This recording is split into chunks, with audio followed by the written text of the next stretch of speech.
Chapter 391. Even if Lu Li's speed was slowed down by the gravity, there were still Lu Li everywhere. However, Lu Li was everywhere, and they were all grabbing at Du Heng. Du Heng could not tell if the claw was real or not. Crack! One of Du Heng's arms was crushed. Lu Feishue was holding him, so he couldn't get away. Lu Li's claw reached in and grabbed Du Heng's head. At this moment, Du Heng finally came to his senses. The pain in his arm was excruciating, and he almost had a mental breakdown. At the moment of his death, his eyes turned red. He didn't run away. Instead, he controlled the stamp to press down. He knew very well that if he died, no one in the Du family would survive. He would rather crush Lu Li, Mingyu, Lu Feishue, and the others together. Go to hell. Lu Li's blood claw crushed Du Heng's head easily. His brain was squeezed out. As soon as Du Heng died, the gravity profound meaning was lifted. However, a mountain-like stamp came down from the sky. Mingyu and Yu Huashan wanted to run out of instinct. At the last moment, they came to their senses. They might be able to run away, but Lu Li was too slow. He might not be able to. Hang in there. Mingyu roared. He actually controlled his heavenly jewels to fly up into the sky. He wanted to use them to knock the seal away or to reduce its momentum. Whoosh! Yu Huashan followed suit. He also released his bead of life and smashed at the stamp. The state counselor of the Heaven-Frigid Kingdom, who was fighting against him, stepped back in fear. He didn't care about the patriarchs and the warriors on the plaza. Bang, bang. With two muffled sounds, the stamp slowed down a bit, but it was still smashing down at a horrifying speed. Mingyu and Yu Huashan's bead of life didn't help much. They had underestimated the Du family's bloodline skill. This was a 7th-rank bloodline skill.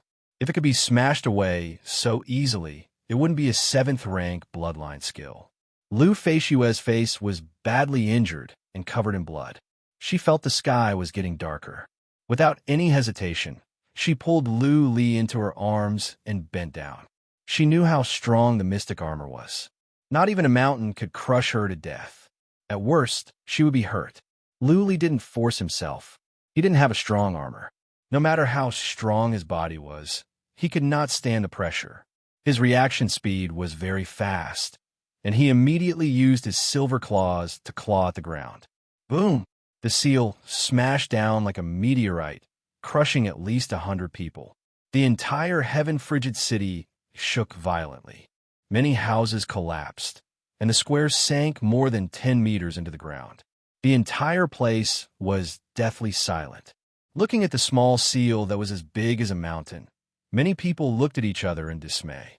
Under the pressure of this seal that weighed millions of pounds, would the people below be able to survive? Boom! The seal suddenly exploded, and a person covered in blood flew out while holding a woman in blue armor. Lu Li was in a miserable state. He was covered in blood, and some of his bones were broken. But the blood was not his. It was all from Lu Feishue. Whoosh! On the other side, the ground cracked. 2 people flew out. Mingyu and Yu Huashan were smart. They dug holes in the ground at once to avoid being crushed. Kill! Kill all the warriors of the Du family. Looking at Lu Feishue, who had fainted, Lu Li shouted in rage. If it were not for the fact that Lu Feishue was holding him and withstood most of the force, he would have more than broken ribs. Buzzing, Mingyu released his force, and Yu Huashan's flame mark glowed. Many dragons of fire whooshed on. Both of them had targeted the state counselor of the Du family. This state counselor was only at the middle stage of the noble lord realm. He was not a disciple of the Du family, and his bloodline had not been awakened. After he was suppressed by Mingyu's force, his speed was slowed down. Yu Huashan had a 6th-rank bloodline skill and a perfect integration with the spark's profound meaning. He was at the middle stage of the noble lord realm, so he was quite capable. Under the joint attack of the two, the state counselor was soon surrounded by flames. His body was on fire as he cried out miserably. In the end, he was killed by Mingyu with one move. Du Xiling and the others were dumbfounded. The patriarchs of the Du family were stunned. They were all at the Eternal Realm. Mingyu alone could defeat all of them, not to mention Yu Huashan. A patriarch dropped to his knees and shouted, "I surrender. Lu Li, we surrender." Too late. Kill! Luli was taking out some healing pellets to treat Lu Feishue. He was regretting. If he had known this would happen, he wouldn't have been so reckless. He would have gone back to the Thousand Island Lake to find Yi Cha and wash the heaven-frigid kingdom in blood. He had made the mistake of underestimating his enemy. Luckily, Lu Feishue was only seriously injured. If she had died, he would never forgive himself. Ming Yu and Yu Huashan didn't dare to go against Lu Li's will, seeing how angry he was. They were both ambitious and ruthless people who could kill without batting an eyelid. Ming Yu used his force at once, and Yu Huashan shot out sparks. One by one, the Eternal Realm warriors and the patriarchs of the Du family were burned to death. Lu Li, I will haunt you even if I become a ghost. Du Xiling could not run away. He was burned to death as well. He shouted in anger, and then his body was burned into ashes. Lu Li didn't even look at Du Xiling. He showed no expression. Ever since he killed for the first time at the De Long tribe, his heart had become as hard as iron. He would never show mercy to his enemies. How could there be no deaths if he wanted to unify the northern desert? He had to give Du Hong a chance. If Du Hong was sincere about surrendering, Lu Li would take them in even though he would have his guard up. He would treat them equally in the future. Ming Yu and Yu Huashan didn't stop. All the warriors of the Du family in silver armors were killed by them one by one. Yu Huashan even rushed into the imperial palace. He used his psychic power to look for warriors of the Du family to kill. Lu Li ordered that all the warriors of the Du family should be killed. The word warrior was crucial. If Lu Li's order was to kill all the warriors of the Du family, then Yu Huashan could just release flames and turn the entire imperial palace into a sea of fire. Many womenfolk and children would be burned to death. The city was in chaos. Many people were running around. Some smart disciples knelt at the edge of the plaza and shouted, "We are not from the Du family. Don't kill us. We want to surrender." Everyone in the city, listen up. Ming Yu flew to midair and shouted, "We will only kill warriors of the Du family. The other families will be pardoned and civilians will be spared. All family patriarchs, come out. All civilians, go back to your homes. Anyone who dares to run away will be killed without mercy. Weeds must be rooted out. Not a single warrior of the Du family could escape." How could they tell if they were from the Du family when the city was in chaos? Therefore, Ming Yu thought of recruiting all the families in the city. In this way, he could control the heaven-frigid city completely and find out all the warriors of the Du family. Whoosh, at Ming Yu's order, family patriarchs of all the families in the city rushed out. The civilians that were running away didn't dare to run around anymore. They all ran back to their families. Lu Li didn't want to worry about what would happen next. He carried Lu Feishue into the imperial palace and found a random side chamber. Before he entered the side chamber, he threw a glance to Yu Huashan and said coldly, "Yu Huashan, you handle the rest. Take control of the heaven-frigid city as soon as possible. Kill all those who resist. Don't hurt the innocent and civilians. Don't kill the children or the elderly." That's it. Chapter 392. Yu Huashan was an ambitious man, an overlord. There were no more powerful warriors in the heaven-frigid city. If he couldn't control the entire city, then he would have wasted his position as the family patriarch of the Yu family. Lu Li knew very well that once he gave the order, the entire heaven-frigid city would be flooded with blood. Thousands of people would be beheaded. A general success was built on the bones of tens of thousands. This was the truth. How could one ascend to the top without dying? Without blood and iron means, how could one awe others? Influence people with kindness and righteousness? Make them surrender willingly? Bullsh asterisk T. There were too many warriors in the world and too many families. To become a powerful warrior, one must have endless resources. To have resources, one must have territory. Whoever wanted to unify the northern desert would be the enemy of all the families of the northern desert. Because you want to snatch other people's territories and resources, who would be moved by your benevolence? Only iron means. The only way was to put a sharp sword over the heads of all the families of the northern desert and force them to surrender. When Lu Li decided to go back to the northern desert, he had made up his mind. He was not a good man. There was no justice or evil in the world. Strength was the truth. He had to save his parents and find his sister by himself. He needed to be powerful, and he needed to have a powerful force.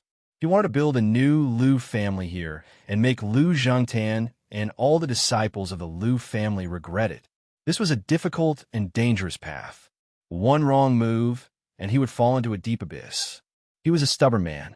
Once he made up his mind, he would go all the way, even at the cost of his life. Many families in the city surrendered soon. Du Heng and the state councilor were killed. The heaven-frigid kingdom had a new master. Anyone who dared to resist would be mercilessly purged. Also, Lu Li said he wanted to unify the northern desert. They were the first to surrender. In the future, they could be used as capital to seek benefits for their families.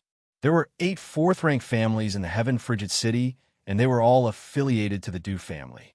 After they surrendered, Yu Huashan and Ming Yu had warriors they could use. Yu Huashan was once an overlord, so Ming Yu asked him to take care of the matter. Yu Huashan ordered the city to be sealed. All the warriors of the 8 families were mobilized and surrounded the heaven-frigid city. Yu Huashan knew clearly that he had to kill all the warriors of the Du family. Otherwise, he could be ambushed and assassinated at any time. The heaven-frigid city had just changed hands. The Du family had been here for many years. There must be some loyal warriors. Yu Huashan needed to find all of them and kill them one by one. Also, there were some families that had a close relationship with the Du family. Yu Huashan wanted to control the entire heaven-frigid city. Lu Li didn't care about what happened next.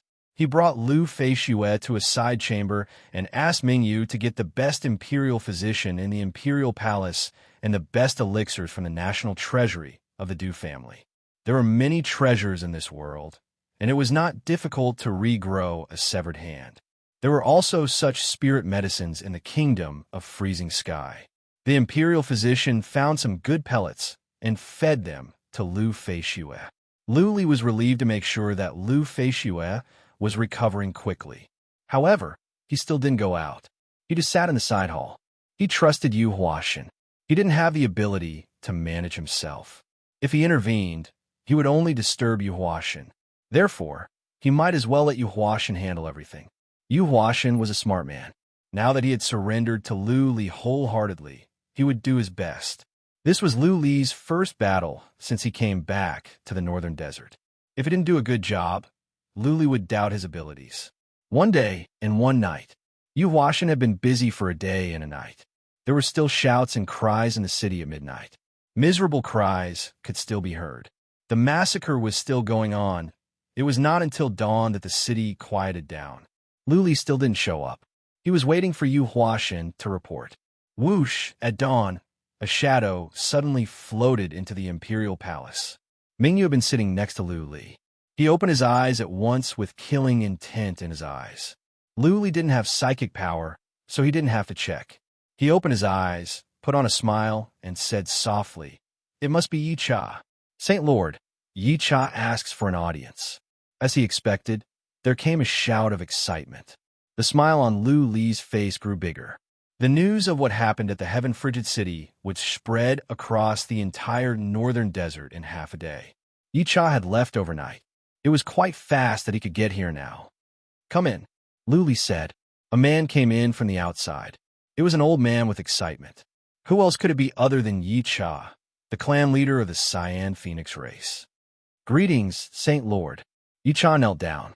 Lu Li said with a smile, "Clan leader Yi, don't be so formal. It's been a while.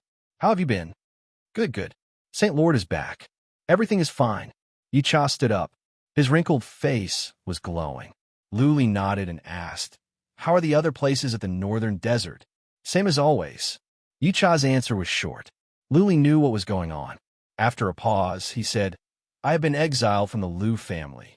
I am going to unify the northern desert. What do you think, clan leader Yi?" "As you wish, Saint Lord." Yi Cha bowed and said, "The Cyan Phoenix race and the Mammoth race are willing to follow you forever and assist you in your endeavors." "Good." Lu Li stood up and said, "Don't worry. As long as I'm alive, one day I will bring you back to the Central Plains and take back your ancestral lands. Yicha nodded without saying anything. Lu Li asked with surprise, Clan leader Yi, I remember you said that your enemies are 6 of the 10 most powerful families of the Central Plains? I went to the Central Plains, and it seems that the 10 most powerful families of the Central Plains are not the 10, but the 12 royal families. Yicha frowned and said, well, I don't know. Maybe in the past thousands of years, there have been 2 more major families. Lu Li was relieved.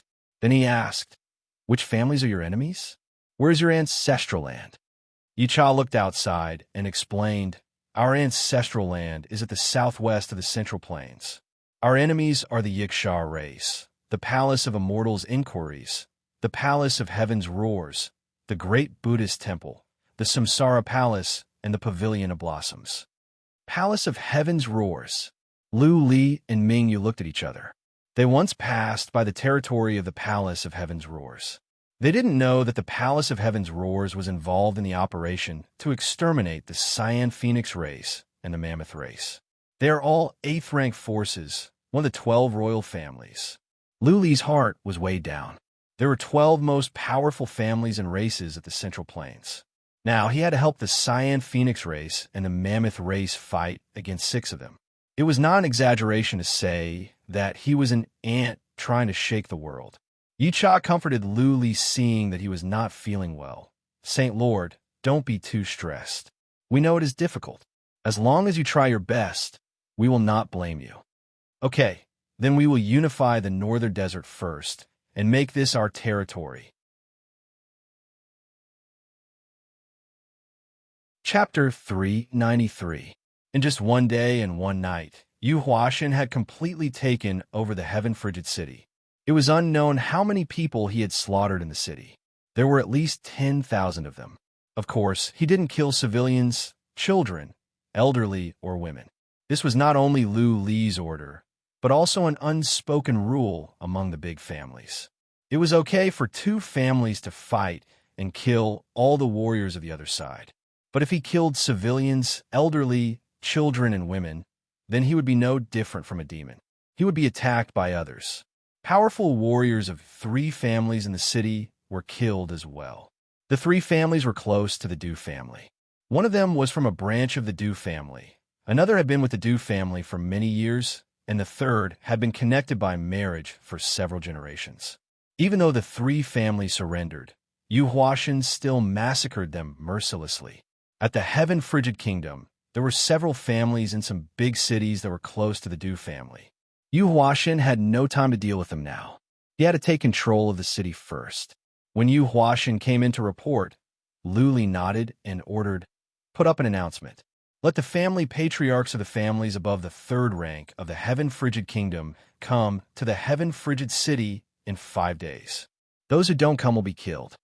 To unify the northern desert, it was not a matter of shouting and having all the families surrender. Lu Li planned to unify the Heaven-Frigid Kingdom first and kill anyone who was not convinced. Food must be eaten one bite at a time. Territory must be occupied bit by bit, and people must be subdued. After Yu Huashan left, Lu Li looked at Yicha and asked, have you informed the other patriarchs? Tell one of them to stay at home and the others to come. Yicha nodded and said, I have made arrangements before I came. For patriarchs will come. We will close off our side for now. We will deal with the matter for Saint Lord first. Okay. The northern desert was like a bird cage. Lu Li was not afraid of any trouble. He thought about it and said to Ming Yu, go and send a letter to the chief steward of the temple in Duzhong. Tell them what I want and that I will visit them later. The chief steward of the temple was number 1 on the warlord list of the northern desert, and Duzhong was number 2. Even though the temple would not get involved in the affairs of the northern desert, and Duzhong would be on Lu Li's side, he still had to be polite. Lu Li thought about it and said, send a letter to Madame Yin and ask her to come and discuss important matters. To unify the northern desert, the Thousand Island Lake must be conquered as well. He was friends with Bai Qiuxue and Bai Xiaoshuang. Naturally, they would not fight. He believed that Madame Yin would know what to do. There were no more noble Lord Realm warriors in the Bai family. If it weren't for Lu Li, the Bai family would have been wiped out. As a matter of fact, the king of the Thousand Island Lake was Lu Li. Now, that Lu Li was going to unify the northern desert. If Madame Yin was not too stupid, she would come to offer her services at once. By then, she could share in the benefits as well. With that said, Lu Li felt troubled. He had no relationship with the Heaven-Cold Kingdom. He could just send an army to crush them. The problem was, what about Tianwu Kingdom? She and Zilian were friends, and the people of the Z clan in Tianwu City had treated her quite well. She couldn't possibly send an army to invade Tianwu Kingdom, right? We'll see when we get back. Lu Li decided to unify the Heaven Frigid Kingdom and the Heaven Cold Kingdom first. If the Z family was smart enough to surrender, then Lu Li planned to hand the Heaven Martial Kingdom over to the Z family. The Z family would only surrender in name, but not in interest. That night, the 4 patriarchs of the Cyan Phoenix race arrived. Lu Li was relieved. With so many noble Lord Realm warriors, it would be a piece of cake to destroy the Heaven Frigid Kingdom. Even if all the families refused to surrender, it would only take a month. Lu Feishua woke up. The wounds on her face were healing, but it would take her a couple of days. Lu Li walked out. The teleportation formation in the city was glowing at night. In just one day, many family patriarchs had arrived. Clearly, they knew what to do. Lu Li had asked Yu Huashan to handle the matter, but it didn't mean that he had to let Yu Huashan do everything. Otherwise, the emperor of the northern desert would be Yu Huashan, not Lu Li. He took Yi Cha and the others to the palace of the Heaven Frigid Kingdom. Yi Cha and the other 4's faces were blurred. They could not be seen clearly. The information about the Cyan Phoenix race could not be leaked or there would be trouble. Lu Li gave the illusionary masks to Yi Cha and the others. He sat on the throne of the king of the Heaven Frigid Kingdom. Yu Huashan let the family patriarchs come in. The Heaven Frigid Kingdom had many 3rd and 4th rank families and 2 5th rank families. But the 2 families only had 1 warrior of the noble Lord Realm. The 2 family patriarchs of the 5th rank families all came. They knew what to do. There were more than 100 people from more than a dozen families. They walked in a formidable array. They looked at Lu Li, got down on one knee, and shouted, "Greetings, young master." Lu Li didn't announce the establishment of a kingdom or an empire, so they had to call him young master. Lu Li didn't say anything. He looked at the crowd coldly. After the time for 1 incense stick to burn, he said, "Rise." Many people's backs were soaked. Lu Li didn't say anything for a long time, so they thought he was going to kill someone. They stood up and looked at Lu Li, who was standing up. He was young, but nobody dared to belittle him. There were several noble Lord Realm warriors standing next to him. "My name is Lu Li." Lu Li's cold voice came again. "I think everyone here today has heard about me. I want to tell you something today. First of all, I have killed many people, including some at the peak of the Noble Lord Realm and many at the Noble Lord Realm. If you have doubts about my abilities, you can step out and have a try. Second, I have many powerful warriors on my side. There are 8 at the Noble Lord Realm, and the number will increase in the future. Third, I want to unify the northern desert, and nobody can stop me. If you want, you can try. Last but not least, I am ruthless to my enemies, but kind to my own. Well, that is all for now. If you want to follow me, then stay. If not, you can teleport away. But from now on, you will be my enemies." Plop, as soon as Lu Li finished his words, almost everyone knelt down at the same time. Nobody had any hesitation. Since they could come on the first day, it meant that they were here to surrender. Whether or not Lu Li could kill warriors of the Noble Lord Realm or not, he had Noble Lord Realm warriors standing next to him.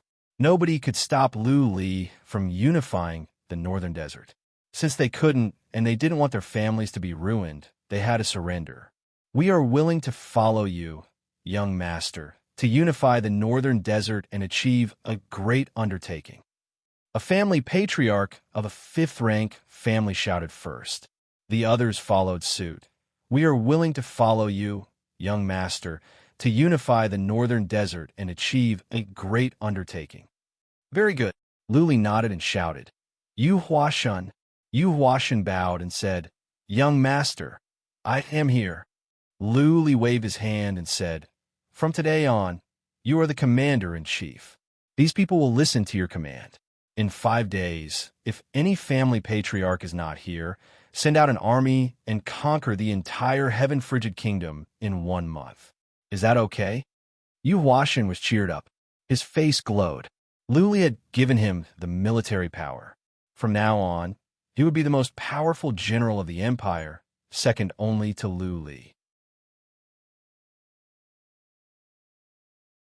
Chapter 394. Luli didn't send Yi Cha and the others to lead the surrendered families. Yu Huashan alone was enough. Yu Huashan used to be an overlord. He had powerful abilities and means. Luli had other plans for Yi Cha and the others. For patriarchs were sent out secretly. What they needed to do was to gather information about the entire northern desert. Luli had too few people at his disposal. It wouldn't be too difficult to unify the northern desert, but he couldn't rest assured if he didn't have all the intelligence in his hands. The speed of the Cyan Phoenix race was extremely terrifying, and their assassination techniques were unparalleled under the heavens. Sending them to investigate the situation was simply using a sledgehammer to crack a nut. What was more, Luli gave them 4 illusions masks that could help them sneak into the city. Luli didn't send Mingyu. Mingyu was a cold person, and he didn't like crowds. He had always been a loner, and he didn't like to lead an army. It was not suitable for him to do something like this. The next day, the teleportation formation glowed again. More and more family patriarchs came. Luli didn't show up again. He asked Yu Huashan to control the reorganization. Yu Huashan was good at winning people over. He appointed 2 family patriarchs of the heaven-frigid kingdom as generals and several warriors at the peak of the eternal realm as generals. Then, he began to reorganize the martial artists of the clans and build an army. The martial artists of the various clans were scattered and disrupted. This way, it was better to form an army. They could monitor each other, and it would be harder for them to betray each other. Their loyalty would also be higher.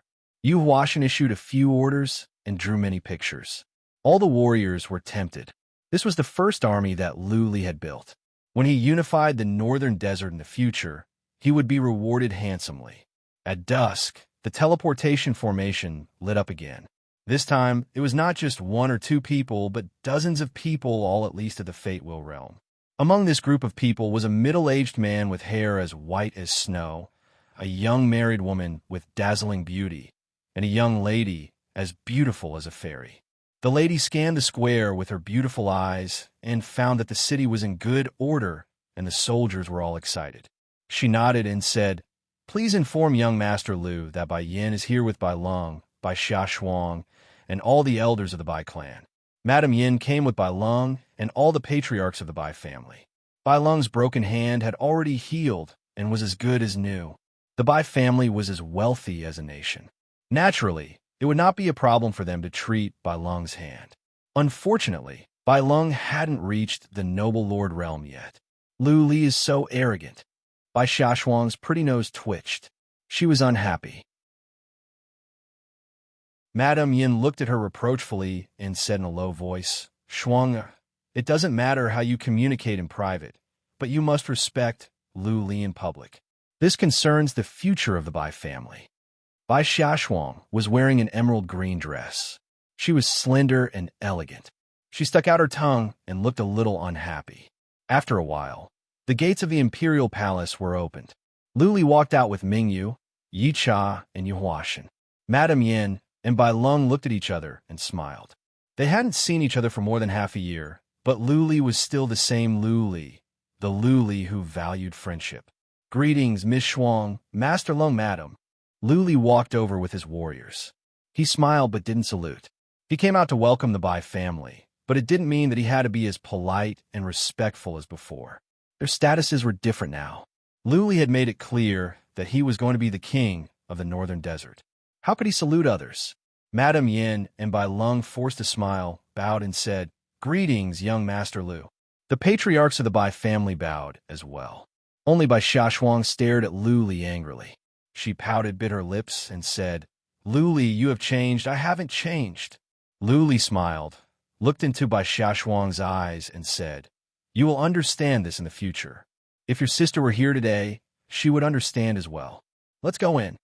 Bai Xia Shuang wanted to say something, but Luli had already walked in with his warriors. Bai Xiaoshuang's eyes reddened. She stomped on the ground and was about to leave. Madame Yin grabbed Bai Xiaoshuang's hands and said in a low voice, "Luli hasn't changed, but his status has. Shuang you're still young. You don't understand. A person has to do things according to his position.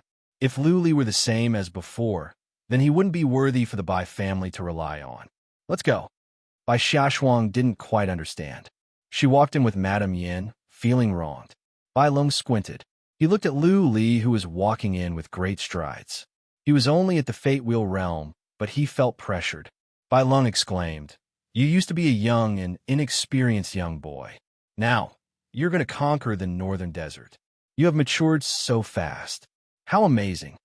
In the hall, Lu Li sat on the throne, giving off an air of greatness. Young as he was, he had the bearing of an overlord. Lu Li said nothing.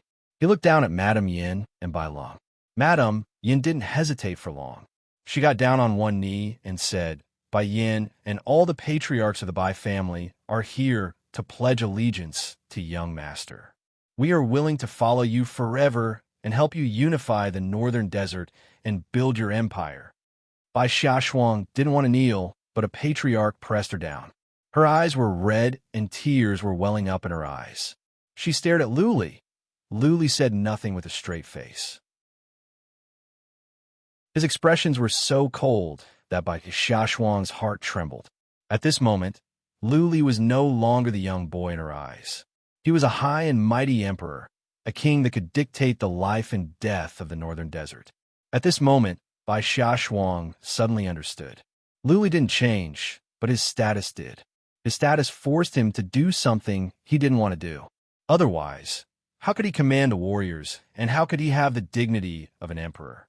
Lu Li suddenly stood up, raised his hand in a solemn manner, and said, "I, Lu Li, accept the surrender of the Bai family.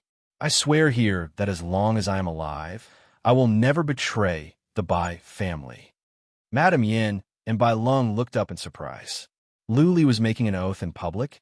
He didn't have to say anything. Even if he wanted to, he didn't have to do it in public. Once he made the oath, the Bai family would have a meteoric rise. "Lu Li, you are still the same Lu Li." Madame Yin looked excited. She said nothing and bent down again. At this moment, her cold and white eyes were filled with determination. He tried to reach the noble lord realm once, but failed. The Bai family was troubled with both internal and external aggression. It was difficult for the Bai family to grow. But things were different now. With Lu Li's oath, the Bai family would follow him to conquer the world. When Lu Li unified the northern desert, the Bai family would have access to a large amount of resources and could grow rapidly. Bai Xiaoshuang's eyes reddened again. She was simple and innocent, but she was not stupid. Soon, she understood Lu Li's intention. He was telling her and Bai Qiushue in a silent way that he remembered the two sisters' kindness. As long as he was here, the Bai family would not be annexed. Instead, they would benefit.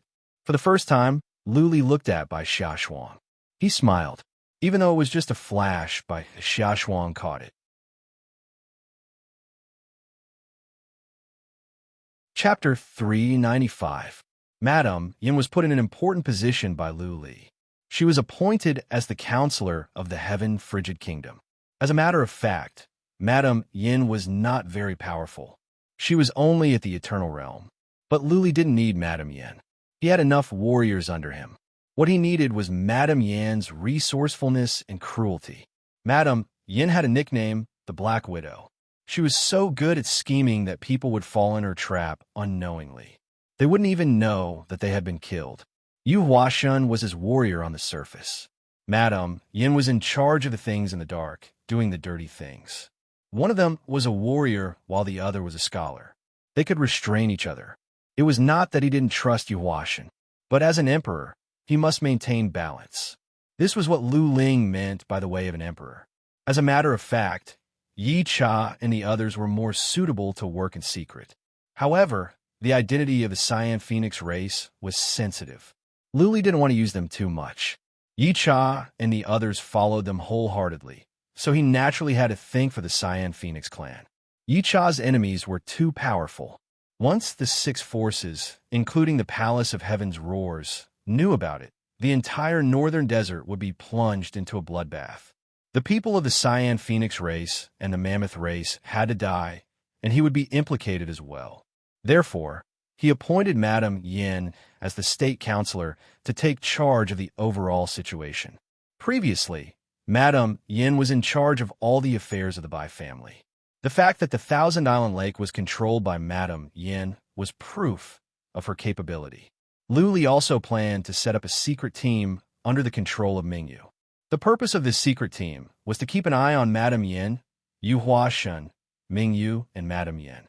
The three of them would monitor each other and keep each other in check. Lu Li could sleep in peace. Madame Yin was appointed.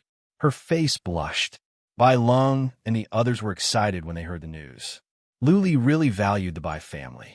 As long as they worked hard with Lu Li, the Bai family's rise was just around the corner. Madame Yin took the order and left to plan the overall situation. Yu Huashen was a bit upset when he heard about Madame Yin's appointment. After all, Madame Yin could restrain him. Even though Madame Yin could not control him in battles, he always felt that there was a sword hanging over his head. If he had any second thoughts, he and the Yu family would be destroyed. He used to be an overlord himself. He understood that it was not that Lu Li didn't trust him. It was just that the leader had a way to check and balance him. He didn't overthink it. He followed Lu Li wholeheartedly and made great contributions before anything else. The whole Heaven Frigid City was busy. A few days had passed, but the family heads had not come yet. These people were definitely loyal to the Du family. They had to be eliminated. Madame Yin had begun to plan. Her plan was not just the Heaven Frigid Kingdom, but the entire Northern Desert. The Northern Desert also had the Heaven Cold Kingdom and the Heaven Martial Kingdom. Taking over the two kingdoms at the lowest cost had become Madame Yin's main task. When the 5 days were up, Yu Huashen led the army and started to conquer the more than a dozen regions that didn't surrender. The more than a dozen regions were controlled by fourth-rank families. Yu Huashen had 2 warriors of the Noble Lord realm with him, so he felt no pressure. Not to mention a month, he estimated that he would be able to sweep the entire Heaven Frigid nation within 20 days. Soon, the news spread across the entire Northern Desert. Both the temple and Du Zheng received Lu Li's letter. Du Zheng was very polite. He indicated that he was waiting at the Heaven Prison City for Lu Li to have a drink at any time. Du Zheng had expressed his full support for Lu Li. A letter came from the temple, telling Lu Li not to destroy the temples in the cities and that the temple would not get involved in anything else. The Heaven Cold Kingdom was in a state of panic. The Yi family, a royal family, was in a state of panic. They didn't know what to do. The Heaven Martial Kingdom was panicking as well. The Z family was quarreling. Someone scolded Lu Li for being heartless. Someone said that the general trend was irresistible, and someone suggested that the Heaven Cold Kingdom should ally with Lu Li. The Yi family of the Heaven Cold Kingdom and the Wu family of the Heaven Martial Kingdom were 2 overlords of the Northern Desert. The resources of the 2 kingdoms belonged to the 2 families. Once they surrendered to Lu Li, most of the resources would be taken away by Lu Li. How could the family develop without resources? Once the family's resources were reduced, warriors of the external clan would turn traitor. The family would be weaker and weaker, and in the end, it might be destroyed. Someone of the Heaven Cold Kingdom suggested to complain to the Pavilion of Delicacy, saying that Lu Li was a disciple of the Lu family, but he came to unify the Northern Desert, which was against the agreement between the royal families of the Central Plains. The Heaven Cold Kingdom did send someone over. However, when they activated the teleportation formation, the one at the Cloud City was closed from this. The great families of the Tianliang Kingdom could smell something different. Lu Li had just arrived when the teleportation formation was closed. Could it be that Lu Li had bribed the Palace of Peaceful Heavens of the Cloud City? While the families of the 2 kingdoms were in a state of panic, Yu Huashen was unstoppable. 3 warriors of the Noble Lord realm could wipe out the entire Heaven Frigid Kingdom. The other warriors didn't even have to go.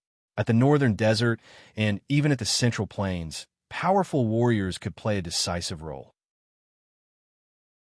For example, If there was a human sovereign realm warrior at the northern desert, he didn't have to do anything. He could just send his order to the entire northern desert. Many families would surrender to him. It would be a piece of cake to unify the northern desert. Even at the central plains, if the great patriarch of the Lu family wanted to conquer a region, he could do it easily. The difference in realms was huge, not something that could be made up for by numbers. Yu Huashan slaughtered his way through. All the families that didn't come to the Heaven-Frigid Kingdom were wiped out without any mercy. It was too late for some families to surrender when the army arrived. Luli had given them a chance, but they didn't cherish it. They had to be slaughtered. In just over a dozen days, Yu Huashan had swept across the entire northern desert with his army. All the families that refused to surrender were wiped out. The Heaven-Frigid Kingdom had a new owner. The mark of the Du family was erased from the land. There is only one owner of the land now, Luli. Yi Cha and the others went to the southernmost sea area of the Heaven-Frigid Kingdom. Some tried to escape from the northern desert and cross the sea to the central plains, but they were all killed by Yi Cha. On the 18th day, Yu Huashan returned to the capital. Madam Yin had to take care of the rest. It was easy to conquer the world, but difficult to rule it. More than half of the families of the Heaven-Frigid Kingdom had surrendered, but who could tell if they were sincere? All the mines, farms, lands, and resources had to be calculated. Interests had to be redistributed and territories had to be divided. Madam Yin and the patriarchs of the Bai family were swamped with work. Luli wasn't in a hurry to attack the other two kingdoms. He wanted to take over the territories here first. What was the point of attacking the other two kingdoms when the rear was not stable? The others were so busy, but Luli was relaxed. He was playing chess with Lu Feishue, and Bai Xiaoshuang was there as well. But Bai Xiaoshuang couldn't sit still. She would give Lu Li some advice every now and then. Lu Feishue's wounds were almost healed. She wasn't annoyed. She would look at Bai Xiaoshuang and Lu Li with a smile every now and then. After a game, Lu Li glared at Bai Xiaoshuang and said, "Can't you stop? If it weren't for you, I would have won. You are the one who is not good enough. How can you blame me?" Bai Xiaoshuang pouted and said. Lu Li shook his head. Then he remembered something and asked, "Bai Xiaoshuang, where is your sister? Is she at the Bai Emperor Mountain?" Bai Qiushue was the only one who didn't come. Lu Li thought that Bai Qiushue was staying at home, so he didn't ask. Now that he remembered the time when he played chess with Bai Qiushue, he asked. No. Bai Xiaoshuang was upset. She sighed and said, "My sister has gone to the small world to cultivate by herself. It has been half a year. I wonder how she is doing now." Lu Li was touched. Bai Qiushue was as stubborn and crazy as ever. She went to the small world to cultivate by herself. Wasn't she afraid that she would be killed by the indigenous people there? P.S. There will be a meeting at the Hunan Writers Association from the 3rd to the 5th. Only 6 chapters have been saved.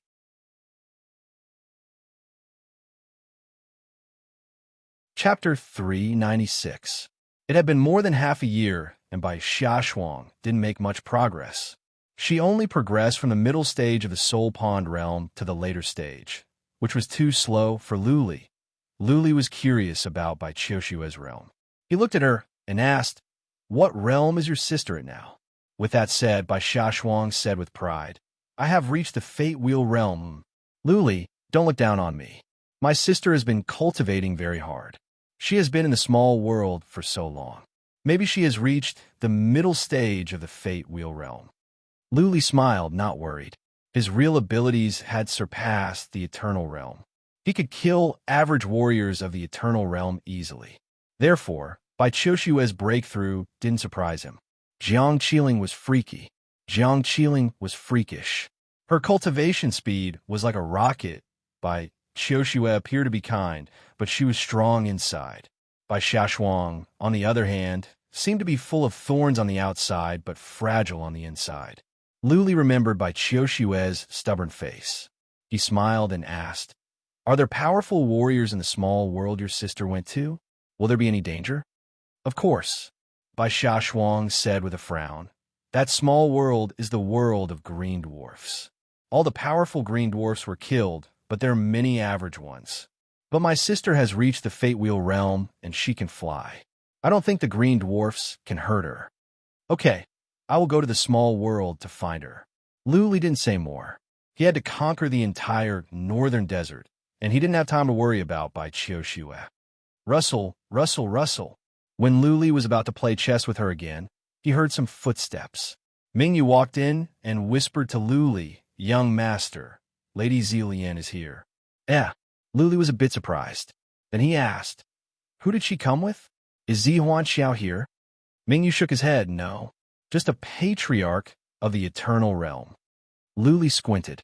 Soon, he figured out the purpose of Zilian's visit. It seemed that Zi Huanxiao didn't want to fall out with Lu Li openly nor surrender to him easily.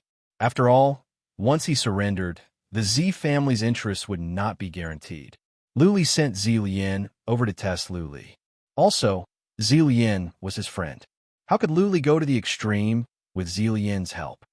By Xiaoshuang, accompany Ant to play chess. I'm going out for a while. Lu Li waved his hand to Bai Xiaoshuang. Lu faced you a letter to sit down with a smile. She liked Bai Xiaoshuang's character very much. She was straightforward, innocent, and not scheming. She had a 7th grade bloodline and was good-looking. As an aunt, she was naturally very interested in the women around her nephew. Lu Li followed Mingyu to his side chamber. As soon as he entered, he saw a lady in a purple dress standing with her back to Lu Li.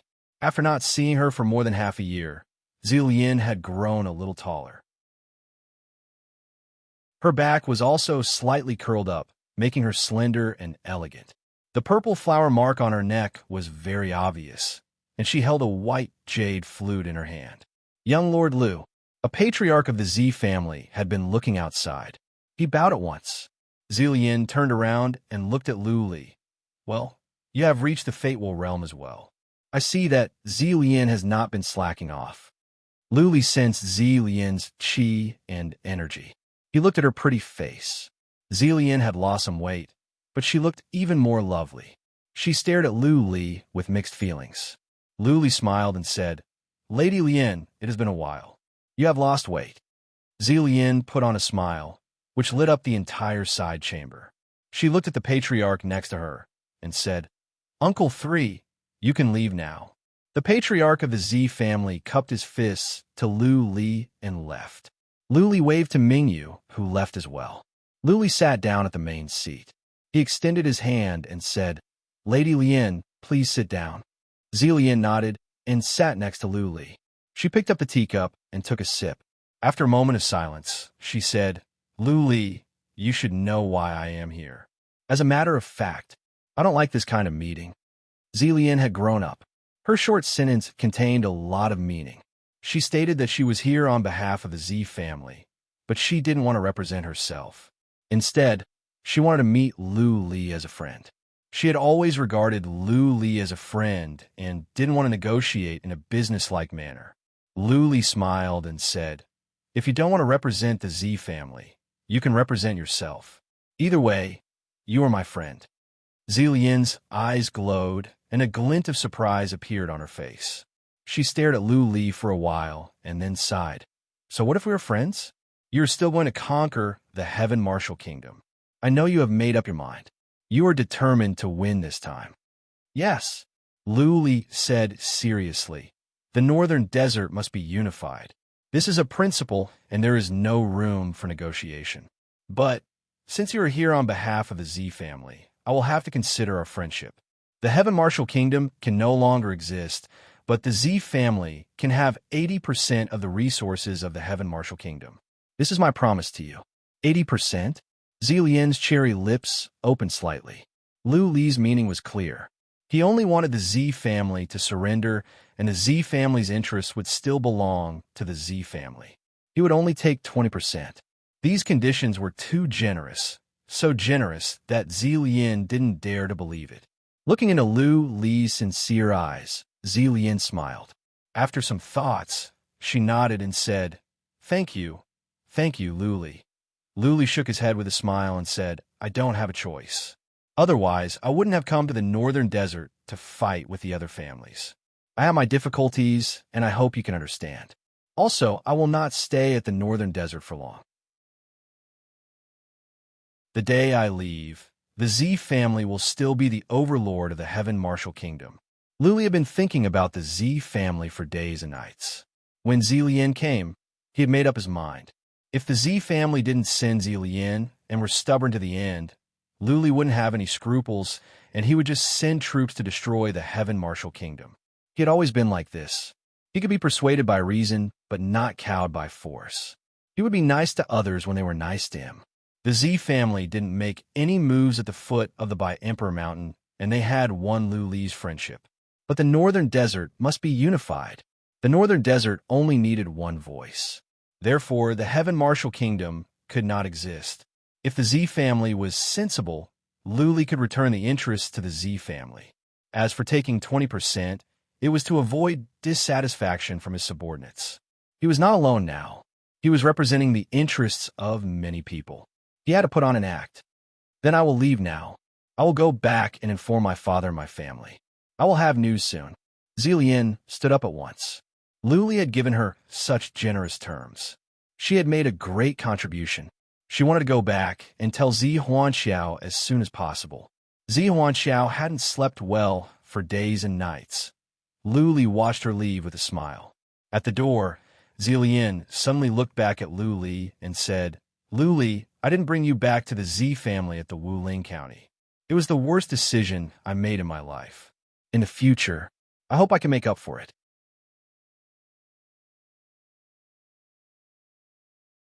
Chapter 397. Zillian said something strange. Luli didn't quite understand, but he didn't think too much about it. He was relieved. He had been struggling with the matter of the Z family for many days. This time it was settled. The Heaven Martial Kingdom had surrendered. The Heaven Cold Kingdom was the only one left. The current king of the Heaven Cold Kingdom was Yi Li, who once fought against Yi Cha at the By-Emperor Mountain. Luli didn't like him. As a matter of fact, Luli didn't want to subdue the Yi family because he wanted to monopolize the resources of the Heaven Cold Kingdom. He had given up the resources of the Heaven Martial Kingdom, so he must get the resources of the other two. Otherwise, why would he come back to the Northern Desert? Without resources, what was the use of being the emperor of the Northern Desert? Zillian came back to the Heaven Martial City and told them about Luli's promise. Zi Huanxiao and the others were overjoyed. The Z family alone could not stop Luli. Fighting against Luli would only result in destruction. The Z family had a meeting at once. Soon, they came up with a decision. The next day, they announced their surrender. The Heaven Martial Kingdom would cease to exist. All the families would submit to Luli. Anyone that dared to disobey would be punished by the Z family. None of the families of the Heaven Martial Kingdom had other opinions now that their leaders had surrendered. They all expressed their willingness to submit to Luli with the Z family. On the third day after Zi Huanxiao made the decision, he teleported to the Heaven Frigid City with family patriarchs above the fourth rank of the Heaven Martial Kingdom to formally surrender to Luli. Of the 3 kingdoms and the Thousand Lake Island of the Northern Desert, only the Heaven Cold Kingdom was left. The Heaven Cold Kingdom was in a panic. But what was the point of surrendering? Yi Li knew very well that the fight at the By-Emperor Mountain had created enmity with Luli. Yi Li had to arrange for the disciples of the Yi family to escape secretly while he sent messengers to the Heaven Frigid City to negotiate with Luli. The result left the Yi family speechless. Luli didn't see the messengers, so he sent Madame Yin to negotiate. Madame Yin gave the Yi family only one way out, to surrender unconditionally. Only in this way could the entire family be saved. Madame Yin was furious. The old man of Heaven Prison and Bai Shi died in the hands of Du Heng and Yi Li. Zi Huanxiao was on good terms with Luli. She could not afford to offend Du Zheng. Now that Du Heng was dead, Yi Li would become her punching bag. The Yi family had no other choice but to fight to the death. After 15 days, the Heaven Frigid Kingdom was more or less stabilized. Luli waved his hand and ordered Yu Huashen to lead an army out. At the same time, he ordered Zi Huanxiao to lead the experts of the Tianwu Kingdom to attack the Tianliang Kingdom from another route. The terms Luli offered the Z family were too generous. Even though Madame Yin and Yu Huashen didn't say anything, they must have their own thoughts. Therefore, Luli asked the Z family to do something to convince the others otherwise. Zi Huanxiao naturally understood this, so he immediately gathered the experts of the Tianwu kingdom and formed an army of 10,000 to attack the Tianliang kingdom. Luli didn't go out with the army. This kind of massacre was boring. Yu Huaxin and Zi Huanxiao could die if they couldn't defeat the Cold Kingdom with so many powerful warriors. Madame Yin didn't disappoint Luli. Before the army left, she had a clear picture of the entire Heaven Cold Kingdom. Yi Cha and the others were supposed to take care of these things, but they were no longer needed. Madame Yin could do it all by herself. Luli was not in the mood to cultivate. He stayed with Lu Feishue every day. Bai Xiaoshuang also refused to leave and followed them every day. Madame Yin clearly had an ulterior motive. Bai Xiaoshuang and Lu Li were friends, and Madame Yin hoped that they could be closer. Lu Feishue stopped cultivating. She would chat with Bai Xiaoshuang when she had nothing to do, asking about the northern desert and the relationship between the forces. Lu Li didn't have time to manage these things. He said that he needed her help as he was busy with cultivation. Therefore, from now on, Lu Feishue was going to take over everything. She wouldn't go so far as to ask about every detail, but she would ask about the important things. Since she was going to manage the entire northern desert, she must have a clear understanding of the situation. Bai Xiaoshuang was innocent and Lu Feishue was Lu Li's aunt. She would answer all her questions. After a few days, Lu Feishue had gained some understanding of the northern desert. After all, she was a young lady born in a wealthy family. Lu Feishue had never been in charge, but she had seen it. The Lu family was a large family with countless resources, such as mines, farms, and mountains. There were too many patriarchs and deacons and a large number of departments. The northern desert was smaller than a region of the Lu family. It was so easy to manage. Luli had set up the framework. Madame Yin was in charge of the internal affairs, and Yu Huaxin was in charge of the external affairs. There wasn't much to do. What came next was the integration of resources, suppression of local forces, compensation to the bereaved, and pacification of the people. All these were to confirm Lu Li's absolute authority. Managing the world was simple. First, there were internal troubles, and second, external troubles. Lu Li just had to deal with both sides. Jiang Qiling was there to help with external troubles, so he didn't have to worry about them for the time being. On the other hand, internal troubles were to stabilize the world, to make everyone submit to management, and to ensure the safety of the families.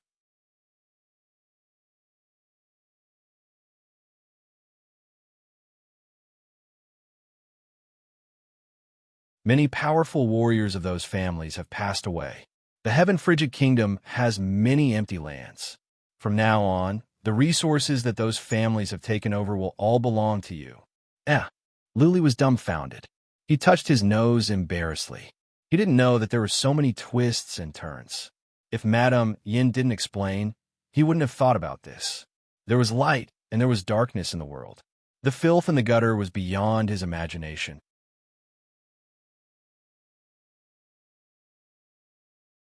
Chapter 398. All the families had surrendered.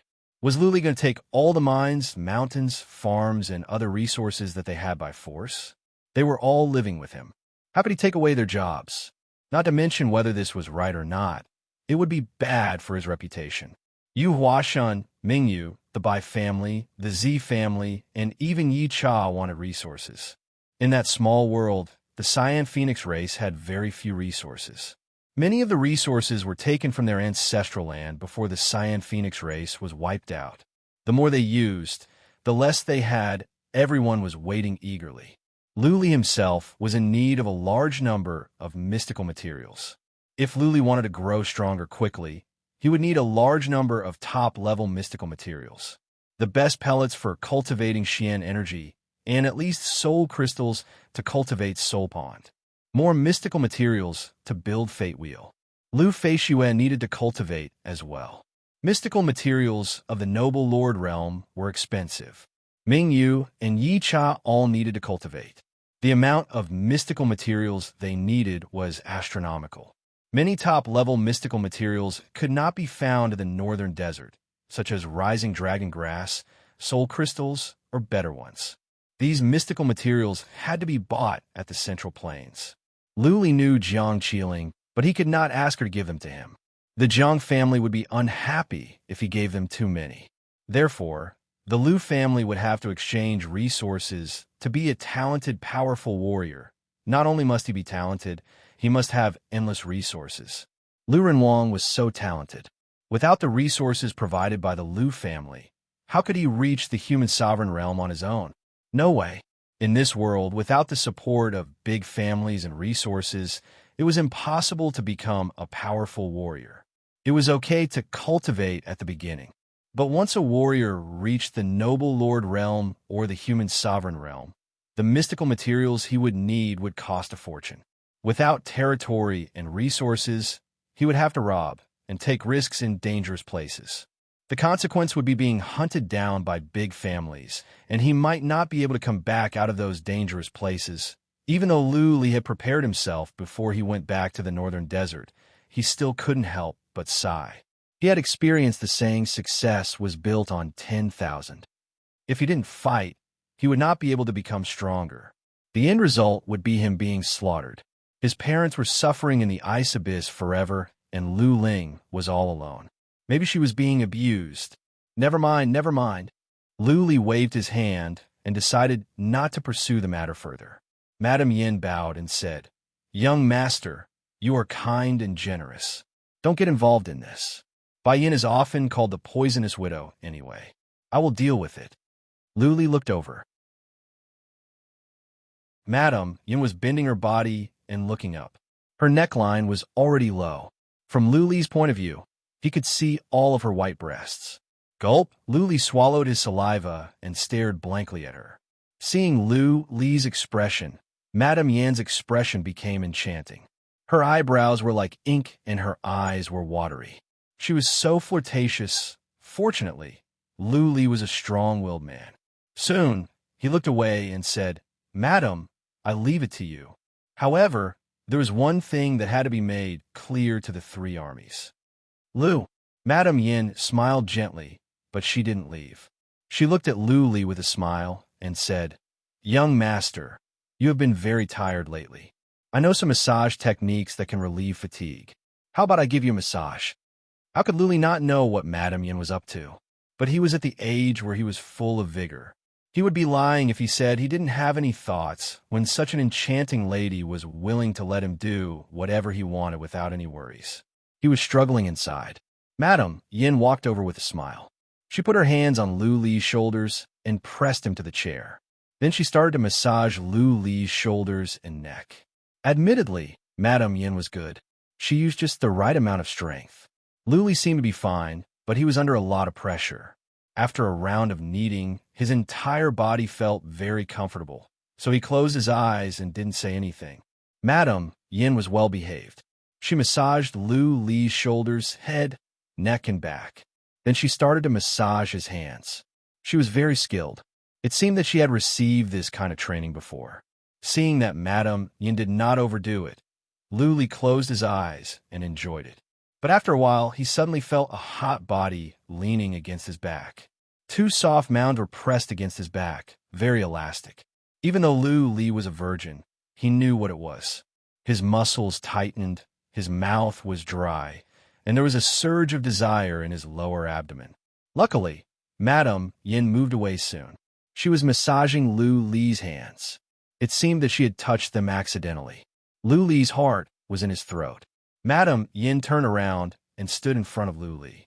Then she squatted down and started to massage his thighs. When Madame Yan's hands kept moving on the inside of his thighs, Lu Li could not control himself anymore. He had a reaction. Madame Yin squatted on the ground and massaged Lu Li's calves. Her watery eyes were staring at the tent Lu Li put up with a faint smile. Lu Li couldn't help but open his eyes and take a look. He saw Madame Yan's flirtatious face, the way she was staring at something she shouldn't be looking at, and the fair skin on her chest. Lu Li felt his head was going to explode. When Madame Yan's hands moved along the inside of his thighs and touched the places she shouldn't, Lu Li almost lost his mind. Phew, phew, from his throat came a sound of heavy breathing. Suddenly, he shouted in a deep voice, "Okay, get up and turn around." Madame Yin paused for a moment. Then she giggled and stood up. She turned around and showed her plump breasts to Lu Li's face. She even twisted her breasts on purpose. Slap! Lu Li raised his hand and slapped hard on her plump butt. He was so strong that Madame Yin almost burst into tears. Madame Yin turned around, feeling wronged. Lu Li said coldly, "If you use this kind of trick again, I will not let you off easily. Leave." Looking at Lu Li's frosty face and his deep eyes that seemed to be able to see through all her intentions, Madame Yin stopped crying. She knelt down in fear and said, "Young master, please don't be angry. I know I am wrong. Leave." Lu Li waved his hand and never looked at Madame Yin again. The latter walked out in fear. After she left, Lu Li exhaled in relief. Madame Yan's flirting was on point. He almost lost control of himself. However, Madame Yin had underestimated Lu Li's willpower. The 3 days and nights of hellish suffering at the Wicked Sorcery Mountain had made his willpower horrifying. Madame Yan's intention was clear. The war was coming to an end, and the northern desert was going to be unified. After the unification, it would be time to divide up the benefits. If she could hook up with Lu Li now, even if it was just once, she could gain great benefits for the Bai family.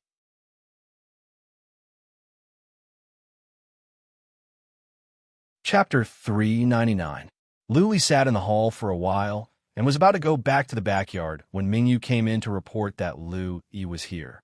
The messenger of the Lu family, Patriarch 9, and Pain of the God-Down City had arrived a long time ago. Lu Li didn't have time to meet them. Now that Lu Yi was here, he had to meet her. Lu Li gave the God-Down Island to Lu Yi. As a matter of fact, he had repaid the kindness of the Lu family. Therefore, he didn't meet Patriarch 9. He didn't want another person to share the profits. Clearly, Lu Yi was more mature and capable than before. Her realm had improved as well. She had reached the Soul Pond realm. It seemed that she had taken over the God-Down City. Lu Yi didn't say much. She only said that she wanted to stay with Lu Li. She could do whatever Lu Li wanted her to do, even as a maid. Lu Li turned her down. He understood Lu Yi's intention. Lu Yi was familiar with him. As long as she stayed with him, the Lu family would have a meteoric rise in the future. Lu Li had too many things to worry about. He didn't want to spend too much time on the Lu family. He asked Lu Yi to go back to being the island owner of the God-Down Island. She could turn to Lu Li if she needed help. He would help if he could. How could Lu Yi not know what was good for her? Lu Yi was satisfied to have the God-Down City. The patriarchs of the Lu family were too ambitious. She left in low spirits. She knew that she and Lu Li were not in the same world anymore. The old relationship could only guarantee the safety of the Lu family for 100 years. If they wanted to develop further, they had to rely on themselves. More than half a month later, there was finally good news from the Heaven Cold Kingdom. 2 armies arrived at the Heaven Cold City. Yili was killed by Yu Huashin, and the Heaven Cold Kingdom was destroyed. The northern desert was unified today. Madame Yin was busier than ever. Since the northern desert was unified, the empire must be built. Where should the capital be located? How should the empire be managed? What kind of system should be established? How should the interests of the families be distributed, and so on? Lu Li decided to build the capital at the Heaven Frigid City. The Heaven Frigid City was a ready-made city. The imperial palace of the Du family was luxurious. Lu Li had gotten used to it after living here for some time.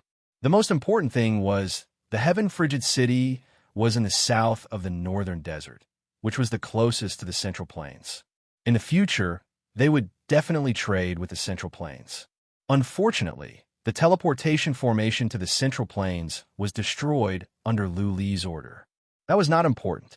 Lu Li planned to dismantle the huge teleportation formation at the Heaven Marshal City and move it here. At the same time, he ordered to destroy the giant teleportation formation in Tianliang City. There was only one teleportation formation to the Central Plains in the entire northern desert. He wanted to control the passage to the Central Plains. The Imperial Palace was ready. The Heaven Frigid City was renamed the Ling Empress City. Needless to say, The city indicated how much Lu Li missed Lu Ling. It could also serve as a reminder to Lu Li that he would not be able to save Lu Ling without enough power. He could only watch her suffer out there. Originally, Lu Li wanted to name the empire the Ling Empire as well. However, this name was opposed by everyone. The name was too hasty and not impressive enough.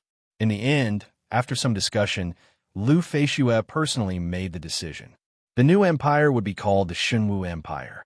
The name was decided, and so was the date. In half a month, Lu Li would be crowned emperor. In fact, Lu Li didn't want to proclaim himself as an emperor. After all, the northern desert was a small place. Being an emperor here was no different from being a chieftain.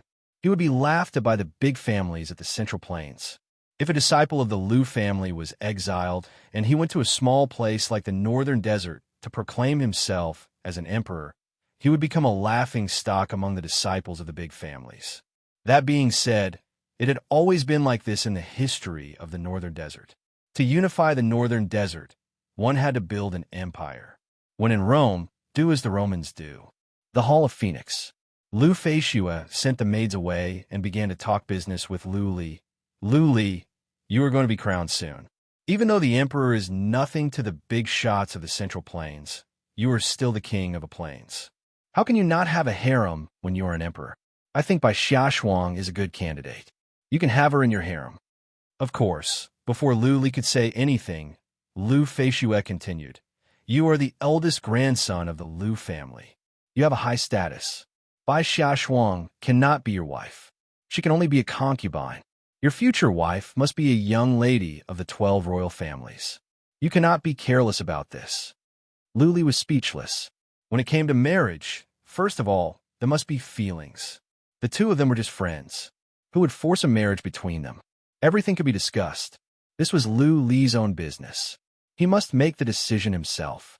Under Lu Li's insistence, Lu Feishue couldn't bring it up again. Half a month later, almost all the family patriarchs above the third rank of the northern desert gathered at the newly named Ling Empress City to witness Lu Li's coronation and the establishment of the Empire of Godly Prowess. The ceremony was simple. Lu Li stressed on it, or else it would take him a whole day of work. In the plaza, Lu Li was wearing a dragon robe and crown.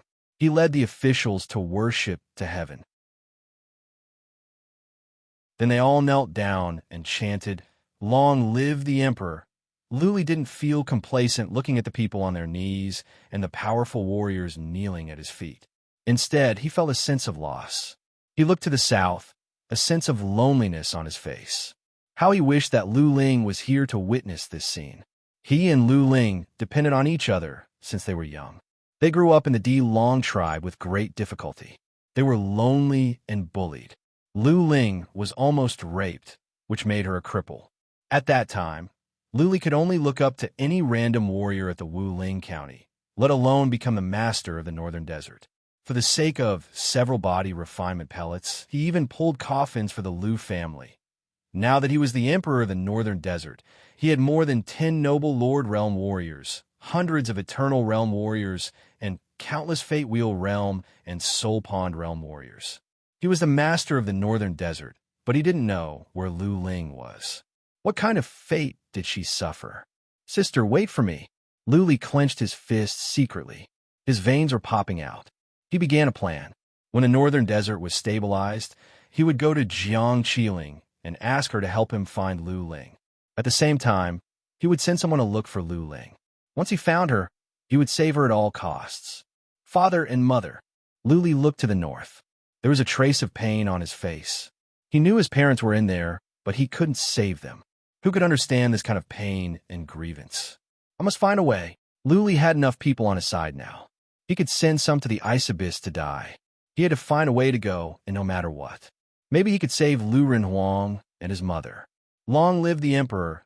Long live. Long live. Shouts came from all directions like a tsunami. All the streets in the city were filled with people on their knees. They were all shouting and shouting. In the morning light, Lu Li's figure seemed to be covered with a mysterious halo, which made him stand out. Long live? Long live is too long. I must seize every minute. Lu Li murmured. He would rather live a vigorous 100 years than live a useless life for 10,000 years. His journey had just begun after he got the northern desert.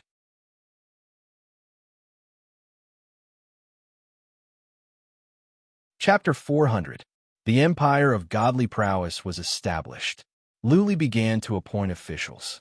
Lu Feishue was the regent, in charge of the empire. Madame Yin was the state counselor, taking orders from Lu Feishue. She was in charge of all the affairs of the empire. She was essentially the manager of the civilian system. Yu Huashan, Zi Huanxiao, and Ming Yu were all generals. Yu Huashan was in charge of the armies of the Heaven Frigid Kingdom and the Heaven Cold Kingdom. Zi Huanxiao was in charge of the Heaven Martial Kingdom, and Ming Yu was in charge of secret guards. Lu Li delegated tasks to others. He left everything to Lu Feishue and the others. He was ready to go to the Cloud City. He needed to discuss something with Jiang Qiling. He wanted to sell some special mystical materials of the northern desert to the Chamber of Commerce of Delicacy and buy some top-level mystical materials from them. Of course, the northern desert didn't have many good things. They were all low-level stuff. The good thing was the quantity. That being said, the northern desert couldn't make as many Xian crystals in a year as a region of the Central Plains. Lu Feishue would be in charge of the distribution of resources. He didn't need too many mystical materials for cultivation. He planned to buy some mystical materials for the Cyan Phoenix race and a Mammoth race to make them stronger. In this way, his team would be more powerful. When his subordinates were stronger, he would be more powerful as well. Well, the premise was that he could control them. The entire system of the northern desert was changed. The 3 kingdoms were abolished, and there were only 18 regions. Each region would have a regional master to coordinate the affairs in the region. Then, each region would have a general in charge of the military affairs. In this way, the region wouldn't fall into the hands of one family. This was the system of the Central Plains. It was more complete and easier to manage. More resources could be collected. Yu family, Bai family, and Z family benefited a lot. Many regional masters were from the 3 families. All the territories of the Heaven Martial Kingdom belonged to the Z family. This was something Lu Li had agreed upon before. The regional masters of the Heaven Frigid Kingdom were mostly from the Bai family. The Yu family controlled the Heaven Cold Kingdom, and the Thousand Island Lake was still given to the Bai family. In other words, 30% of the profits of the northern desert would be given to Lu Li. The Yu family, Z family, and Bai family would take 30%, and the other families of the northern desert would get the rest. Even 30% was enough for Lu Li to gain a considerable amount. In terms of Xian crystals, Lu Li could earn 1 trillion Xian crystals a year. If he controlled the northern desert for 10 years, that would be 10 trillion Xian crystals, enough for him to reach the peak of the Noble Lord realm. However, the benefits that he had obtained were going to be distributed to the Cyan Phoenix race and the Mammoth race. In the next few years, he was going to invest a lot of mystic crystals into the 2 races. He needed stronger subordinates to protect his benefits. Although the empire had been established, the northern desert was not peaceful yet. Chaos was still breaking out in countless cities. Some small clans were trying to fish in troubled waters, or had close relationships with the Du and Yi clans and were plotting against them. Therefore, in the following days, both Yu Huashan and Madame Yin were busy. Zi Huanxiao, on the other hand, was not that busy. After all, the Tianwu kingdom had always been the Z clan's territory. It was just that the various clans in the Tianwu kingdom had one more boss. Lu Li had been cultivating at the Ling Empress City for half a month. The teleportation formation at the Heaven Martial City had been dismantled and moved to the Ling Empress City to connect with the Cloud City. Lu Li was ready to set off with only Mingyu. There was no need for powerful warriors to protect them at the White Cloud Mountain. If anything were to happen, all the Noble Lord Realm warriors would be of no use, as the Palace of Peaceful Heavens had human sovereign realm warriors. Lu Li crushed a jade talisman, and the teleportation formation at the Cloud City was activated. 2 hours later, Lu Li and Mingyu arrived at the Cloud City. Young Master Lu, Jiang Hong, was guarding outside the teleportation formation. He bowed to Lu Li, and so did the warriors of the Palace of Peaceful Heavens who were guarding the teleportation formation. Lu Li nodded and walked out with Mingyu. He asked in a low voice, "Is your young lady still here?" "Not anymore." Jiang Hong shook his head and said, "She has gone back. She is trying to reach the Noble Lord Realm. She said she will go to the Northern Desert after she reaches the Noble Lord Realm. You can tell me if you need anything. She has told me." "Okay, let's talk at the tavern." Lu Li walked directly to the tavern. In a yard, Lu Li said seriously, "I need the Pavilion of Delicacy to look into something for me. I am looking for someone." Jiang Hong shrugged his shoulders and said, "That is easy. I can make the decision. Young Master Lu, please go ahead." "My sister Lu Ling." Lu Li took out a portrait and handed it over. Then he explained, "My sister is 20 now. She is of Fire Phoenix birth, and she was taken away by Ghost Snake Granny at the Northern Desert. But when someone from the Lu family went to the Cyan Plains to look for Ghost Snake Granny, they said my sister was intercepted by a mysterious, powerful warrior. That mysterious, powerful warrior has learned the 7th rank profound meaning, holy light profound meaning. He must be at least at the peak of the Noble Lord Realm. He might be at the Human Sovereign Realm, or even the Earth Immortal Realm. Holy light profound meaning." Jiang Hong murmured with a frown. "This profound meaning is special. Not many people have learned it. It should be easy to find out. Young Master Lu, are you sure that Ghost Snake Granny is not lying?" "I'm not sure. You can send someone to the Cyan Plains to have a look." Lu Li decided to ask the Pavilion of Delicacy to go to the Cyan Plains for the sake of safety. Jiang Hong nodded. Then he asked for more details and said that he would ask the intelligence department of the Pavilion of Delicacy to look into it. Jiang Qiling said that Lu Li's business was her business. As long as it was not too much, she would do everything for Lu Li. Jiang Qiling enjoyed a high status at the Pavilion of Delicacy. For one thing, she was the only daughter of the master of the Pavilion of Delicacy. For another, it was because of her cultivation speed. Even the patriarchs of the Pavilion of Delicacy were shocked by her cultivation speed.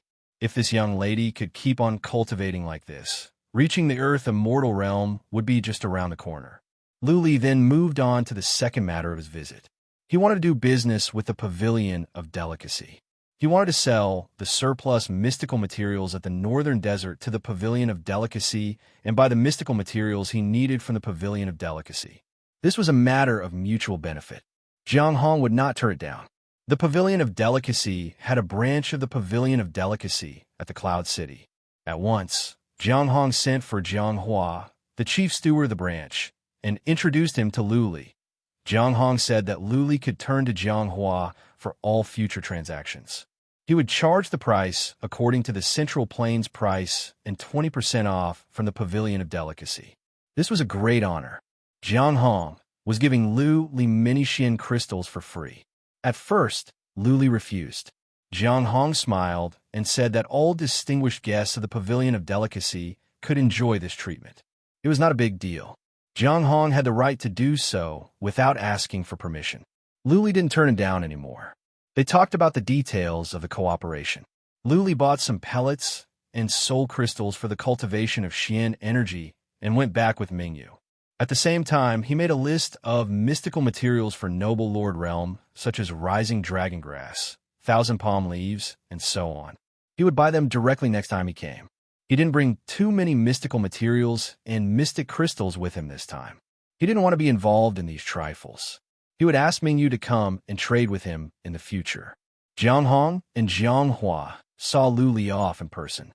After they were gone, Jiang Hua asked in confusion, "Patriarch Hong, giving Lu Li a 20% discount is against the rules, isn't it?" Lu Li is no longer a disciple of the Lu family. It will be hard to explain to the Hall of Patriarchs. I don't need you to tell me anything.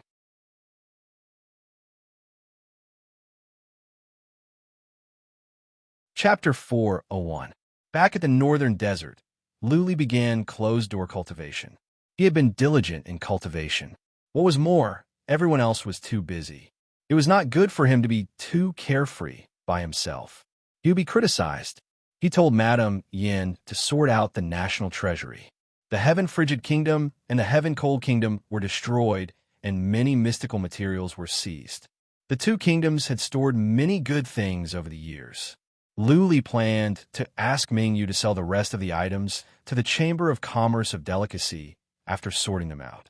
Then he would buy some mystical materials for reaching the Noble Lord Realm and cultivating at the Noble Lord Realm.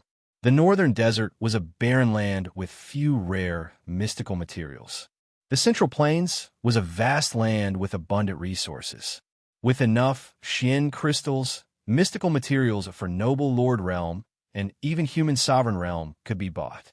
Bai Xiaoshuang didn't go back. She stayed to help Madame Yin. She would spend some time with Lu Feixue and cultivate occasionally. Clearly, this was Madame Yan's idea. Madame Yin knew Lu Feixue valued Lu Feixue. As long as Lu Feixue could be taken care of, the marriage between Bai Xiaoshuang and Lu Li could be settled. At the same time, Madame Yin sent someone to the small world to look for Bai Xiaoxue. Bai Xiaoxue was closer to Lu Li. If one of them could marry Lu Li, the status of the Bai family would be secured. Zi Lian came as well. Zi Huanxiao was a smart man. Even if Zi Huanxiao didn't bring it up, the patriarchs of the Zi family would. Marriage was important for family. Lu Li valued friendship. Once the marriage was established, not only could the Zi family keep its current interests, but it could also grow stronger. Unfortunately, Lu Li was in closed-door cultivation, so neither Bai Xiaoshuang nor Zi Lian could see him. They were not disappointed. As a matter of fact, they didn't like the relationship between family interests and friendship. They preferred freedom. If it was not destined, they wouldn't force it. When Lu Li teleported to the Central Plains from the Heaven Martial City, Zi Huanxiao had asked Zi Lian to try to go with Lu Li. In the end, Zi Lian gave up. As time went by, the northern desert became more and more stable. Yu Huashen led his army and went on a rampage. More families were wiped out. Of course, only Yu Huashen knew how many of those families were rebels and how many were killed by mistake. Yu Huashen was famous at the northern desert now. His nickname was Butcher Yu. His fame was second only to Lu Li. Too many people died in his hands. Warriors of the entire northern desert were scared out of their wits by him. 1 month later, the northern desert was completely peaceful. No more people dared to make trouble. No more cities dared to make trouble. Everything was on the right track under Madame Yan's arrangement. Most of the mines, spirit mountains, and herb fields had been taken over, and a large amount of spirit materials had already been sent into the national treasury. Mingyu had already gone to the Ling Long Merchant Association twice. The attitude of the Ling Long Merchant Association was very good. Just like what Jiang Hong had said, they would sell their goods according to the Central Continent's market price, and all purchases would be 20% off. Lu Li came out from closed-door cultivation after a month. His Xian energy had been replenished, and his soul pond had grown larger. He came out of seclusion not because he was tired from cultivating, but because he received a piece of news. Something happened to Autumn Snow. A month ago, Madame Yin sent someone to that small world, but they couldn't find Bai Xiaoxue after searching the entire small world. There were no powerful green dwarfs in that small world. Autumn Snow had a fate wheel, and she could fly up at any time. She was also wearing a heaven-grade armor. Theoretically speaking, she should be fine. Madame Yin was not worried about her. There had been patriarchs of the Bai family guarding outside the small world. Bai Xiaoxue never came out, and no remains were found. They captured some green dwarfs and asked them, but they didn't hear that Bai Xiaoxue was killed. No body, and no one could be found. That meant she was missing. When a messenger came back with the news, Madame Yin became anxious. She sent Dao Lung in to look for Bai Xiaoxue. Then she went to Lu Li. Bai Xiaoxue was the future of the Bai family. Madame Yin would not allow anything to happen to her. Lu Li came out as soon as he got the news. He took Yi Cha and Mingyu with him. At the same time, he sent a message to Yu Huashen to teleport to the Heaven Prison City. The 3 Noble Lord Realm warriors each had their own strengths, so they could have absolute control over the small world. Lu Li also asked all the Fate Wheel Realm warriors of the Bai family to stay at the Thousand Island Lake to go to the small world. The more people there were, the easier it would be to find Bai Xiaoxue. There was a teleportation formation built at the Heaven Frigid Kingdom that led directly to the Heaven Prison City. Madame Yin didn't go to the Ling Empress City.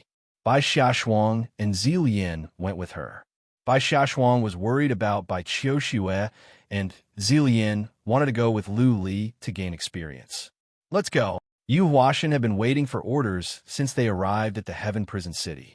Lu Li waved his hand, and Yu Huashan sent out the iron-armored ship. They boarded it. The entrance to the small world of green dwarfs was thousands of miles to the west of the Heaven Prison Island. It was named the Area of Demons by the Thousand Island Lake. There were often whirlwinds and powerful sea beasts. Regular fishermen would die for sure if they would go there. Last time, Mingyu said there was a place of the Thousand Island Lake that often had tornadoes.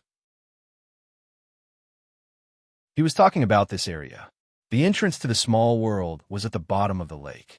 The frequent occurrence of tornadoes here must have something to do with the entrance to the small world. The iron-armored ship belonged to the Lu family. It was fast. In just 4 hours, they had arrived at the area. It is strange. Lu Li looked into the sky from the distance. It was so gloomy. The lake water was surging and the color of the water was darker. They could tell it was dangerous before they got closer. Of course, the danger was only for the average people. Lu Li and the others were all powerful, and there were 3 warriors of the noble lord realm with them. Naturally, they would be fine. The iron-armored ship flew into the area of demons. Lu Li squinted. He saw a tornado over there, and there was a huge whirlpool under the tornado. There would be the qi and energy of Xian beasts coming from the area around the whirlpool. Young master, Mingyu explained, the entrance to the small world of green dwarfs is right under the whirlpool. The tornado has not dispersed yet. It will be dangerous to get closer. How about we wait a bit longer? What are you afraid of? This tornado was much smaller than the one they saw in the sea last time, and they were going into the lake. Lu Li waved his hand and said, "Let's go. Yu Huashan, lead the way. Clan leader Yi, protect by Xiaoshuang and Zilian. Mingyu, bring up the rear." Lu Li had given his order. They didn't say anything else. They put away the iron-armored ship and flew down to the lake. Moo! From the lake came some muffled bellows. The beasts in the lake moved. Yu Huashan dived in like a dragon. He drew out his saber and shot out Xian Qi. Mingyu took actions as well. He killed the Xian beasts in the shape of sea lions easily. The warriors of the Thousand Island Lake hadn't arrived yet. Lu Li didn't want to wait for them. They dived down to the bottom of the lake. From the distance, they saw a huge whirlpool rolling up the water. They were moving towards the whirlpool uncontrollably. Yu Huashan and the others were not afraid. They rushed into the whirlpool at the bottom of the lake and went down along with the whirlpool. Bai Xiaoshuang and Zilian realized they were losing control of their bodies. They hurried to grab Lu Li. They held on to Lu Li's arms, and their bodies were close to him. Lu Li's heart skipped a beat. In the water, there was no difference whether they were wearing clothes or not. The whirlpool was spinning faster and faster. They were all sucked into a dark tunnel. After spinning for a long time, they felt they were falling from the sky. Their eyes lit up as they arrived at a strange small world. Whoosh, whoosh, before Lu Li had the time to look around, he suddenly saw many green dwarfs swarming in from all directions. They were everywhere, like a swarm of locusts. There was no end to them. Something is wrong. Yu Huashan and Mingyu looked at each other. Both felt something was wrong. It was normal for the green dwarfs to attack when they entered the small world. But there were so many of them, and they were clearly organized. This was a big problem.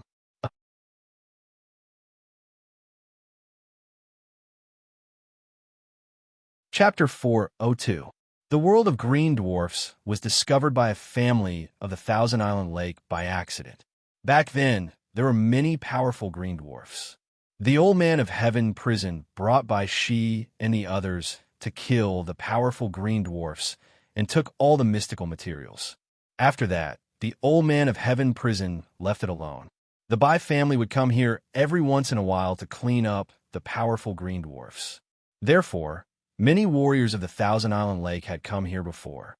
But most of them were here for training, as there were not many mystical materials left. Nobody dared to catch the green dwarfs to sell. If the Bai family found out, they would be in big trouble. Mingyu had come here a few times to gain experience, so he was very clear about the situation in the green dwarf world. There were many green dwarfs here, but they were scattered. They had their own way of doing things and formed their own tribes. Close to 100 tribes were scattered in the small world.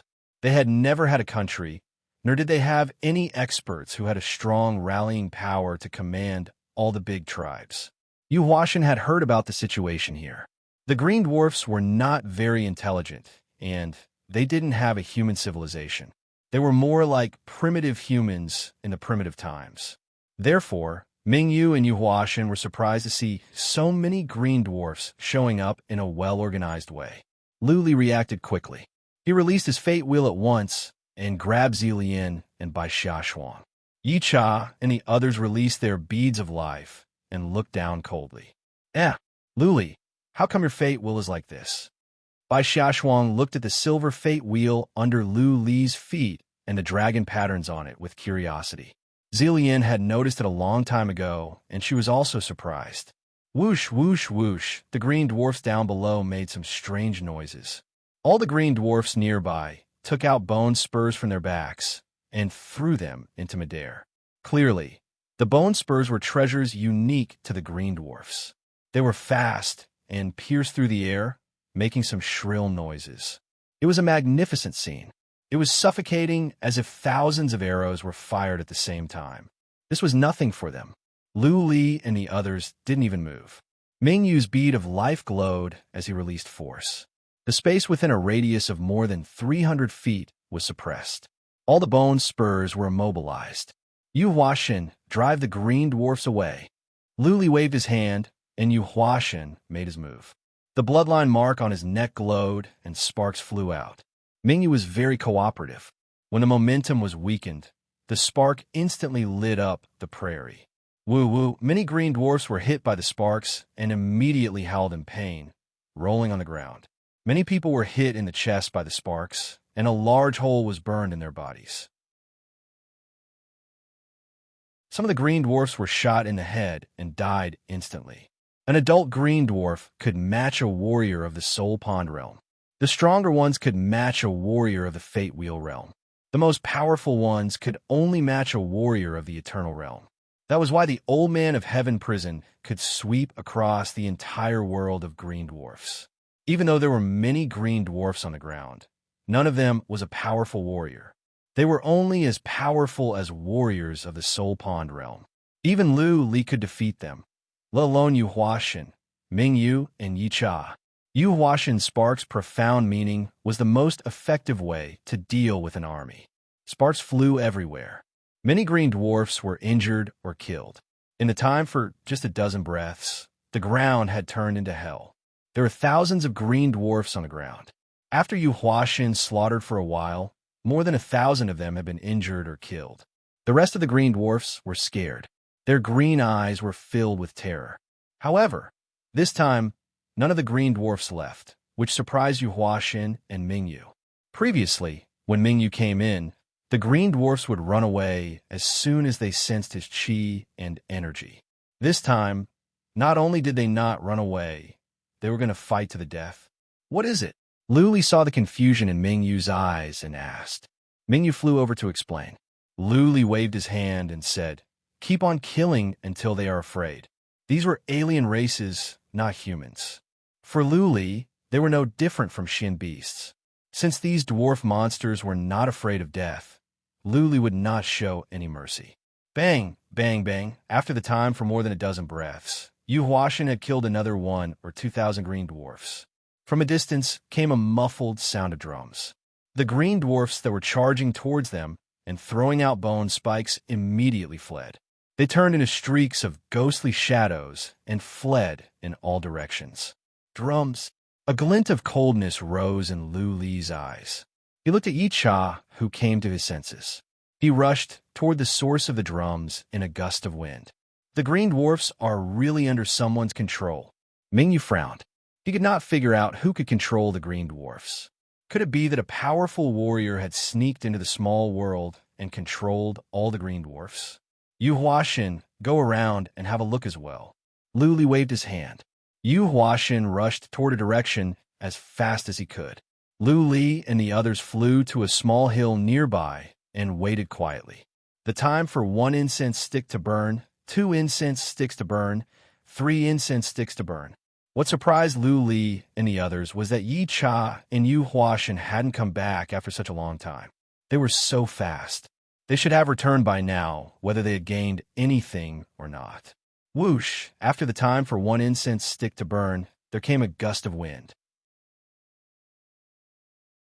Yi Cha finally came back. He cupped his fists and said, "Young master, I found a strange race. But they are fast and good at hiding. They suddenly disappeared from underground. I didn't dare to go too far." Lu Li and Ming, you were surprised. The Cyan Phoenix race was the fastest race of the Central Plains. Yi Cha was as fast as a human sovereign realm warrior. How could there be a strange race that could escape from Yi Cha? What kind of race?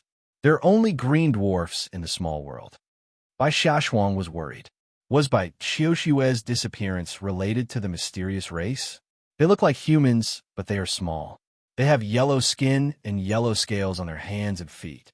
Their hands are like eagle claws. Their eyes glowed yellow, and their ears are pointy, Yi Cha described. None of them had ever heard of such a thing. While Lu Li was thinking, Yu Huashin flew back from the distance. He came closer and said with a frown, "Young master, I found 2 strange people. But as soon as I got close, they disappeared into the ground. I could not catch up with them. Not even Yu Huashin could catch up with them. If the strange race they encountered was not at a high realm, then their speed would be horrifying. They might not be weaker than the Cyan Phoenix race." Lu Li became cautious. He looked at Bai Xiaoshuang and asked, "Didn't Bai Lung come in? Where are the warriors of the Bai family that came in?" "I don't know," Bai Xiaoshuang shook her head and said, "Uncle Lung did come in, but it is a big place. It will take him several days to go around the entire place." Lu Li thought about it and said, "Yu Huashin, find an exit and get people in. Get all the warriors under clan leader Yi here. Also, get Zi Huanxiao and all the noble Lord Realm warriors here. Get more than 100 warriors of the Eternal Realm and thousands of warriors of the Fate Wheel Realm. We must find Bai Qiushue even if we have to dig 3 feet underground."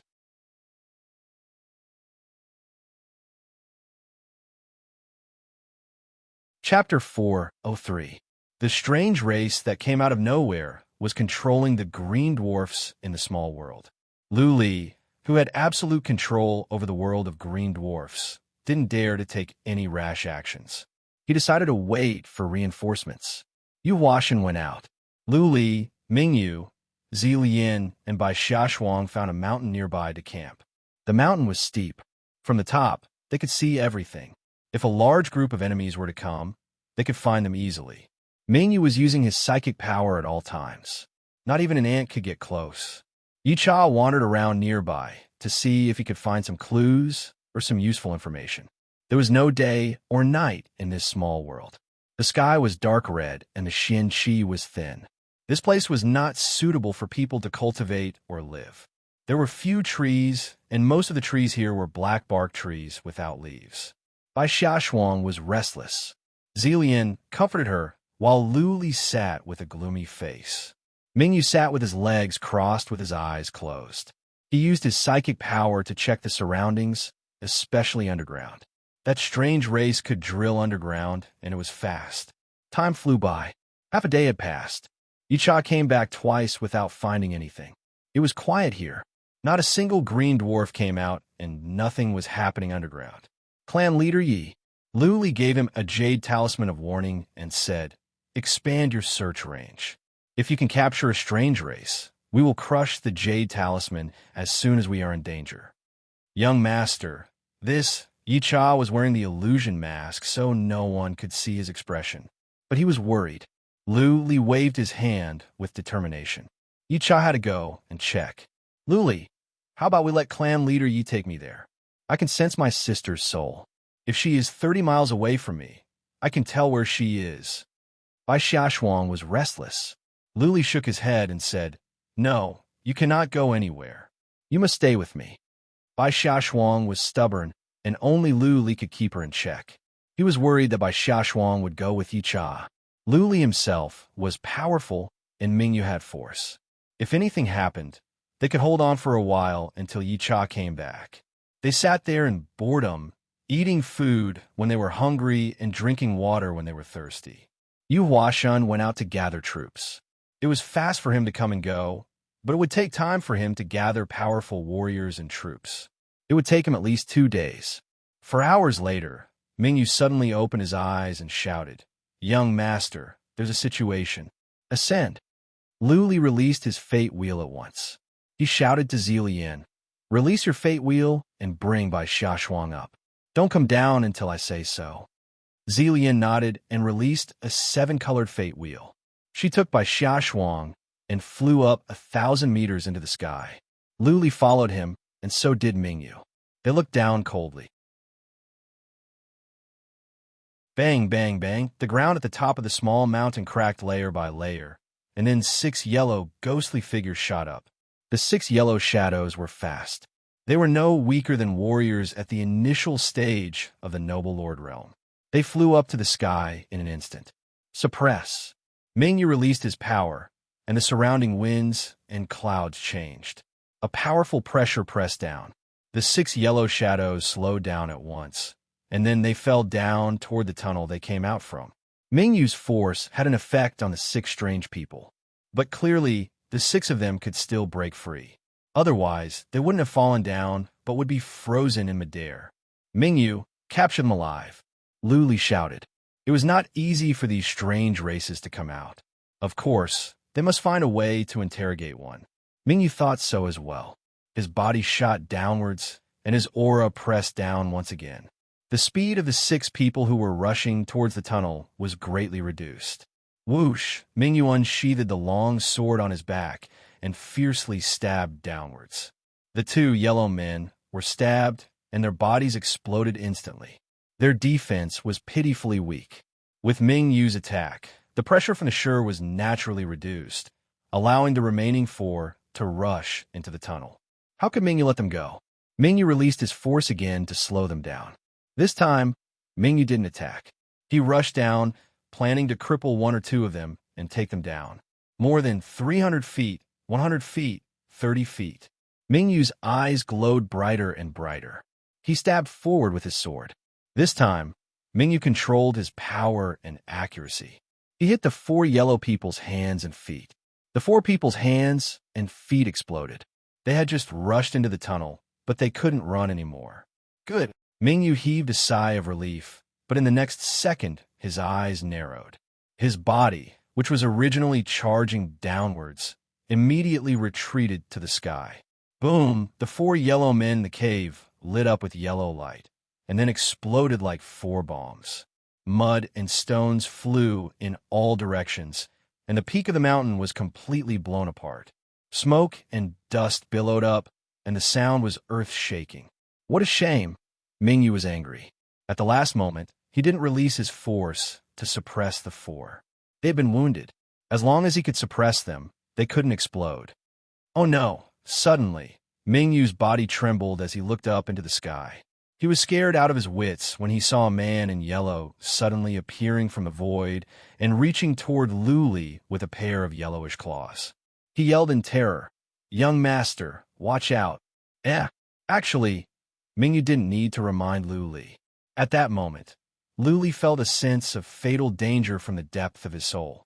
Without any hesitation, Lu Li released his dragon roar skill at once. The roar caused wind to blow up and space to tremble. The figure in midair slowed down for a bit. Clones, Lu Li's reflexes were fast after so many life-threatening situations. After he shouted, he released his cloning skill. He divided himself into 2 and then into 4. In the end, there were more than a dozen Lu Li, Blood Claw. Lu Li himself didn't run away. The more than a dozen Lu Li dashed toward the one that came out of nowhere. The hand hidden in Lu Li's sleeve had become a silver claw. He reached for the yellow person's head. Bang! Without any surprise, the yellow person's head was crushed.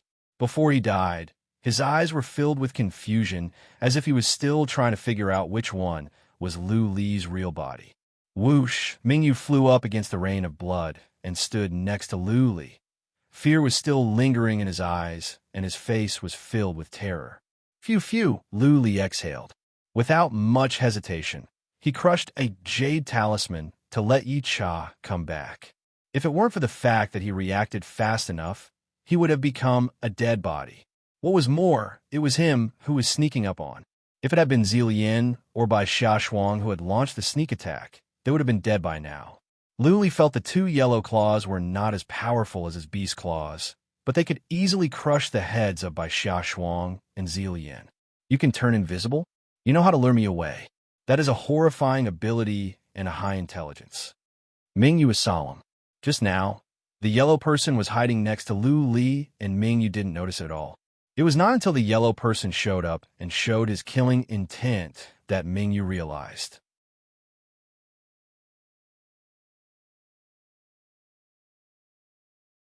Chapter 404. Yi Cha came back quickly. In just 2 hours, he was back. After Yi Cha came back, Lu Li took Zilian and Bai Xiaoshuang to the exit without any hesitation. Bai Xiaoshuang didn't want to go.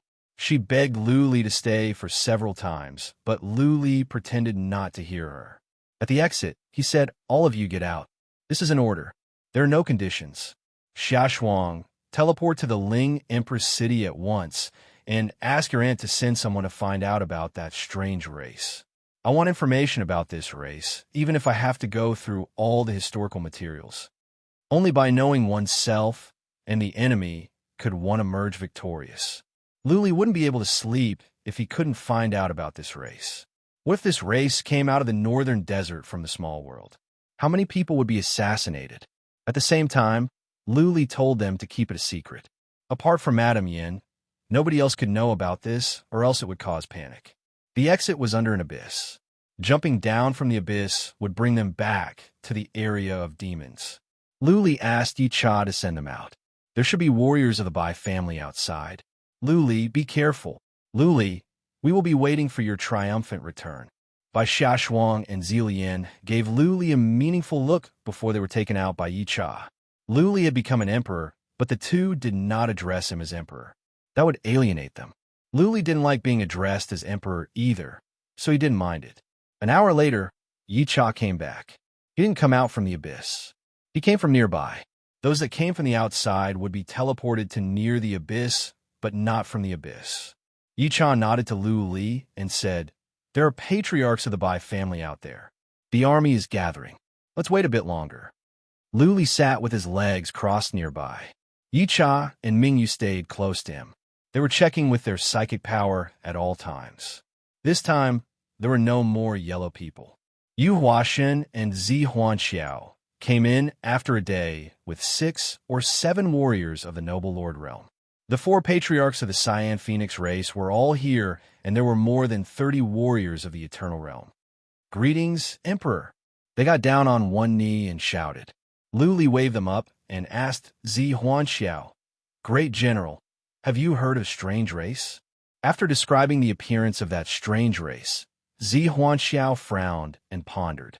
Then he shouted, "Zi Huanyu, go back to the Heaven Martial City immediately. There are records of all kinds of strange things happening in the northern desert in the secret history of our clan. I vaguely remember reading about this strange race." Lu Li and the others cheered up. Chief Patriarch of the Z family teleported out from the abyss. Lu Li could put his mind at ease with so many powerful warriors around him. He waved his hand and said, "Clan leader Yi, take some people with you and go and have a look." Clan leader Z, you do the same. Except for you Huashin and Mingyu, the others spread out to check. He had to think of a way to capture a yellow man alive and interrogate him for information. If we encounter green dwarfs, kill them all. Nobody in the northern desert knew how to search one's soul directly, but Yi Cha knew a secret skill that could extract all the information through torture. Now that the main force had not arrived in time, they could only think of a way to capture an exotic race first. The green dwarfs were not intelligent, and they looked no different from monsters. As far as Lu Li could tell, they were Xian beasts. Finding Bai Qiuxue was the priority right now. If the green dwarfs caused trouble, they would have to kill them all. The warriors spread out to search for the exotic races. Lu Li, Yu Huashun, Ming Yu, and Bai Qiuxue wandered around nearby as well. Soon, battles broke out. Every team encountered green dwarfs. They began to kill the green dwarfs and search for the yellow man. Every once in a while, someone would come to Lu Li to report the news of the teams. What disappointed Lu Li was that after half a day, he didn't capture a single yellow man. Several hours later, Lu Li ran into Bai Long. Bai Long was brought to Lu Li with a depressed look. He had been wandering around for 2 or 3 days and encountered some yellow men. He fought many times, but he didn't get any information about Bai Qiuxue. Lu Li's heart was weighed down. The only thing he felt lucky was that Bai Qiuxue's jade talisman of life was not broken. This meant that she was still alive. As long as she was still alive, there was still hope. The search went on, and the killing went on. More and more warriors came in. Lu Li ordered to do a thorough search and kill all the green dwarfs they encountered. Anyone that could capture one of the exotic races would be rewarded handsomely. The small world was not a large one. Lu Li had mobilized more than half of the powerful warriors above the Fate Wheel realm. There were 7,000 or 8,000 warriors in total. With 300 warriors in a team, they could sweep across the small world easily. The green dwarfs were suffering. They were slaughtered one after another. The small world was filled with mountains of corpses and rivers of blood. Lu Li had made up his mind. The fate of the green dwarfs had been sealed. If they could find Bai Qiuxue, it would be okay. If not, the green dwarfs would be wiped out. Lu Li stayed in a small mountain in the middle of the small world. With so many people searching, it was pointless for him to bring a few people with him. He had to wait here for news. However, the warriors searched for 2 days and killed many green dwarfs. Still, there was no news. The yellow men of the exotic race showed up many times. At least more than a dozen of them were killed, but none were captured alive. On the 3rd day, Zihuanyu came back. Madam, Yin sent someone in as well. What made Lu Li feel relieved was they finally found information about the exotic race, the yellow goblin race.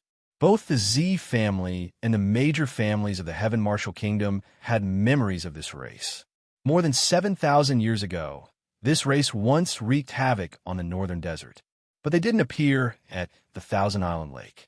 Instead, they appeared at the Heaven Martial Kingdom. At that time, the Heaven Martial Kingdom didn't belong to the Z family yet. It was controlled by a 6th-rank family. The family patriarch of that family had learned a powerful, profound meaning and was very powerful. He and his men killed all the powerful warriors of the Yellow Goblin race and destroyed the exit that the Yellow Goblin race used. Therefore, the matter didn't escalate. The Yellow Goblin race was not known by the public. According to historical records, the Yellow Goblin race was a kind of alien race that lived in a small world. The Yellow Goblin race had incredible speed. More importantly, they could go invisible and travel underground.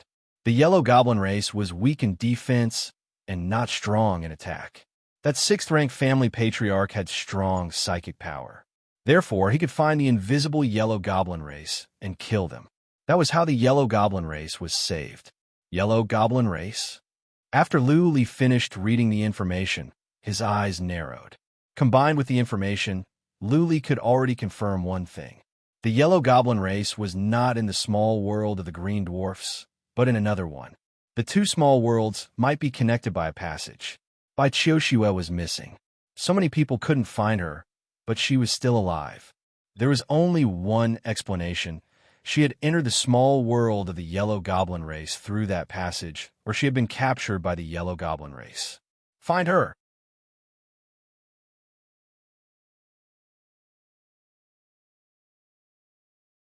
Chapter 405. 5 days.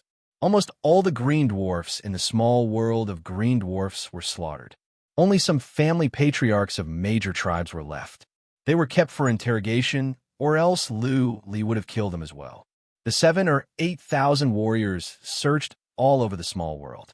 Bai Qiuxue was nowhere to be found, but they did find hundreds of strange places, such as caves and tunnels. Noble Lord Realm warriors led their teams to explore the caves and tunnels.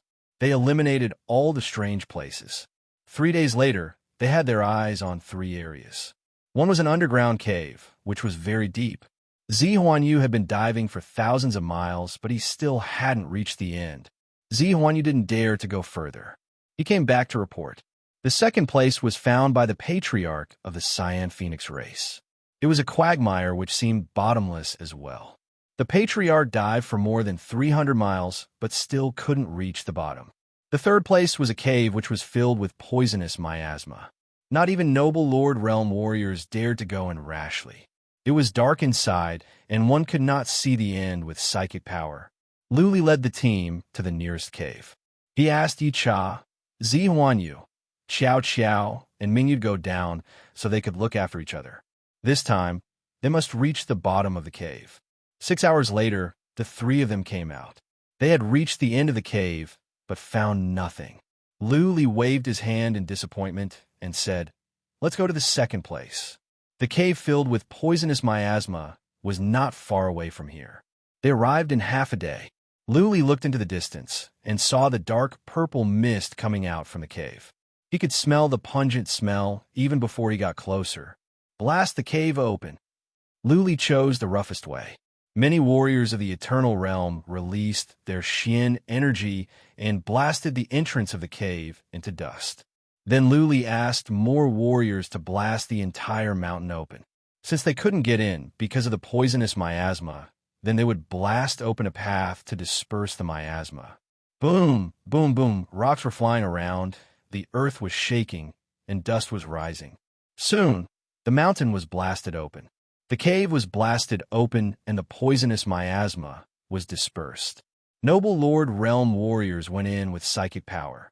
However, in the end, the mountain was leveled to the ground. The cave extended underground. There was no way to blast it open now. Luli looked at Yu Huashen and said, "Release your flames to protect yourself and go down." Yu Huashen didn't waste any time. He was protected by the flames, so he wouldn't be poisoned. Everyone looked at the purplish-black smoke coming out of the hole and waited quietly. 2 hours later, Yu Huashen came out. He shook his head and said, "No, there's a nest of some Xian beasts down there." The poisonous fog was spat out by the Xian beasts. There was only one place left. Luli flew toward the quagmire with his team. It took them half a day to arrive. This quagmire was very big, with a circumference of 5 kilometers. A foul stench could be smelled from afar. The bottom was filled with black mud, and there were even some low-level Xian beasts hiding within. Luli waved his hand. Yi Cha left with the 4 patriarchs. Luli waited in the air with several noble Lord Realm warriors and more than 30 at the peak of the Eternal Realm. An hour later, bang, mud flew everywhere as Yi Cha and the others flew out. Yi Cha's face was covered in mud, but her eyes were filled with joy as she said, "Young master, we found it." Luli was relieved. He asked, "What is the specific situation?" "There's a slight fluctuation of inhibition formation down there. We don't dare to go in," Yi Cha reported. "Then what are we waiting for? Let's go." Luli waved his hand and was about to fly down on his fate wheel. Yu Huashen stopped him and said, "Young master, you cannot go down there. We will go in." "Move!" Luli glared at them. All the noble Lord Realm warriors of the northern desert were here. There were 13 of them and 35 at the peak of the Eternal Realm. Almost all the most powerful warriors of the northern desert were here. If they couldn't conquer this small world, then they might as well give the northern desert to the Yellow Goblin race. Yu Huashen didn't dare to stop Luli anymore. Mingyu knew Li's temper very well. He was impatient, but he didn't dare to stop Li. They flew down to the bottom of the quagmire. 2 hours later, they arrived at the bottom of the quagmire. Many of them felt a slight fluctuation of inhibition formation down there. Blood Claw. Li's right hand turned into a blood claw as he released his burning blood skill. Yu Huashen made up his mind and led the way with Yi Cha following him. They rushed down to where the inhibition formation was. Many people's eyes glowed. All the warriors that were close to the inhibition formation disappeared. Luli waved his hand and led the others toward the inhibition formation. Buzzing, it really was a teleportation inhibition formation. Luli felt his eyes lit up, and he found himself in a strange world. This world was very bright, so bright that it was frightening. It was so bright that everyone felt like they were blind. The Xianqi in heaven and earth was rich here, much richer than in the world of the Cyan Phoenix race. The trees were green, and there was a river in the distance. It was a beautiful view. Yi Cha and the others were nearby, but they didn't dare to move. Since the Xianqi in heaven and earth was rich here, the races born here wouldn't be weak. There might be races that were more powerful than the Yellow Goblin race. Let's go take a shower.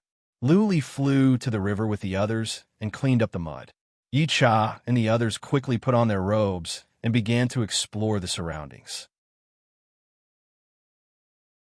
Bang, bang, bang. After a while, there came some muffled noises from the east. Luli and the others hurried over and saw a patriarch of the Cyan Phoenix race being surrounded by more than a dozen Yellow Goblin race warriors. Mingyu, Luli shouted. Mingyu released his force at once to contain the patriarch of the Cyan Phoenix race and the more than a dozen Yellow Goblin race warriors. Whoosh, Yi Cha dashed out from the side. He cut off the energy channels of a Yellow Goblin race warrior with his hook and disabled his hands and feet. Then, Yi Cha left with the warrior. Bang, as expected, all the other Yellow Goblin race warriors blew themselves up, and the patriarch of the Cyan Phoenix race was smashed away. Okay, finally, one of them was captured alive. Luli looked at Yi Cha and said, "Clan leader Yi, I will leave him to you." Yi Cha nodded and left with a patriarch of the Cyan Phoenix race. Luli told everyone to sit down and monitor the surroundings while Yi Cha finished his interrogation. An hour later, Yi Cha came back. His eyes were glowing as he whispered to Luli, "Saint Lord, we are going to be rich this time." Rich? Luli was surprised. He was only here to save people. Bai Qiuxue hadn't been rescued yet. Happy to be rich. Yi Cha looked into the distance and said, "I have used a secret skill to get a lot of information. I have a clear picture of the world. This is a large place, 2 or 3 times larger than the Northern Desert. There are many treasures here. There are 18 races. The 2 most powerful ones are the Titan race and the Stellar race. Their clan leaders are both human sovereign realm warriors." Titan race? Stellar race? 2 human sovereign realm warriors? Luli frowned. If 2 clan leaders were human sovereign realm warriors, then this trip would be dangerous. Why was Yi Cha so excited instead of being afraid? Yi Cha grinned and explained, "Saint Lord, you don't know this. The Titan race is large in size and strong in physical strength, but they are not intelligent. We could take them in easily." Luli blinked in confusion. Then he remembered something and shouted in surprise, "Can it be that the Titan race is related to the Mammoth race?" Ha.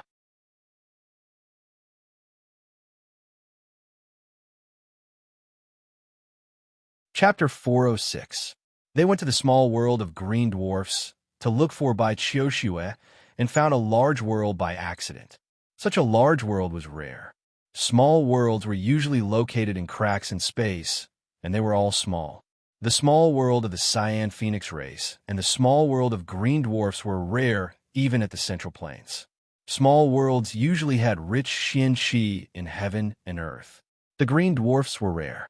Therefore, there would often be some special treasures in the small worlds which were rare at the Central Plains and could be sold at a high price. Yi Cha was so excited because there were many treasures in the small world. If they could take over the small world, they would be rich.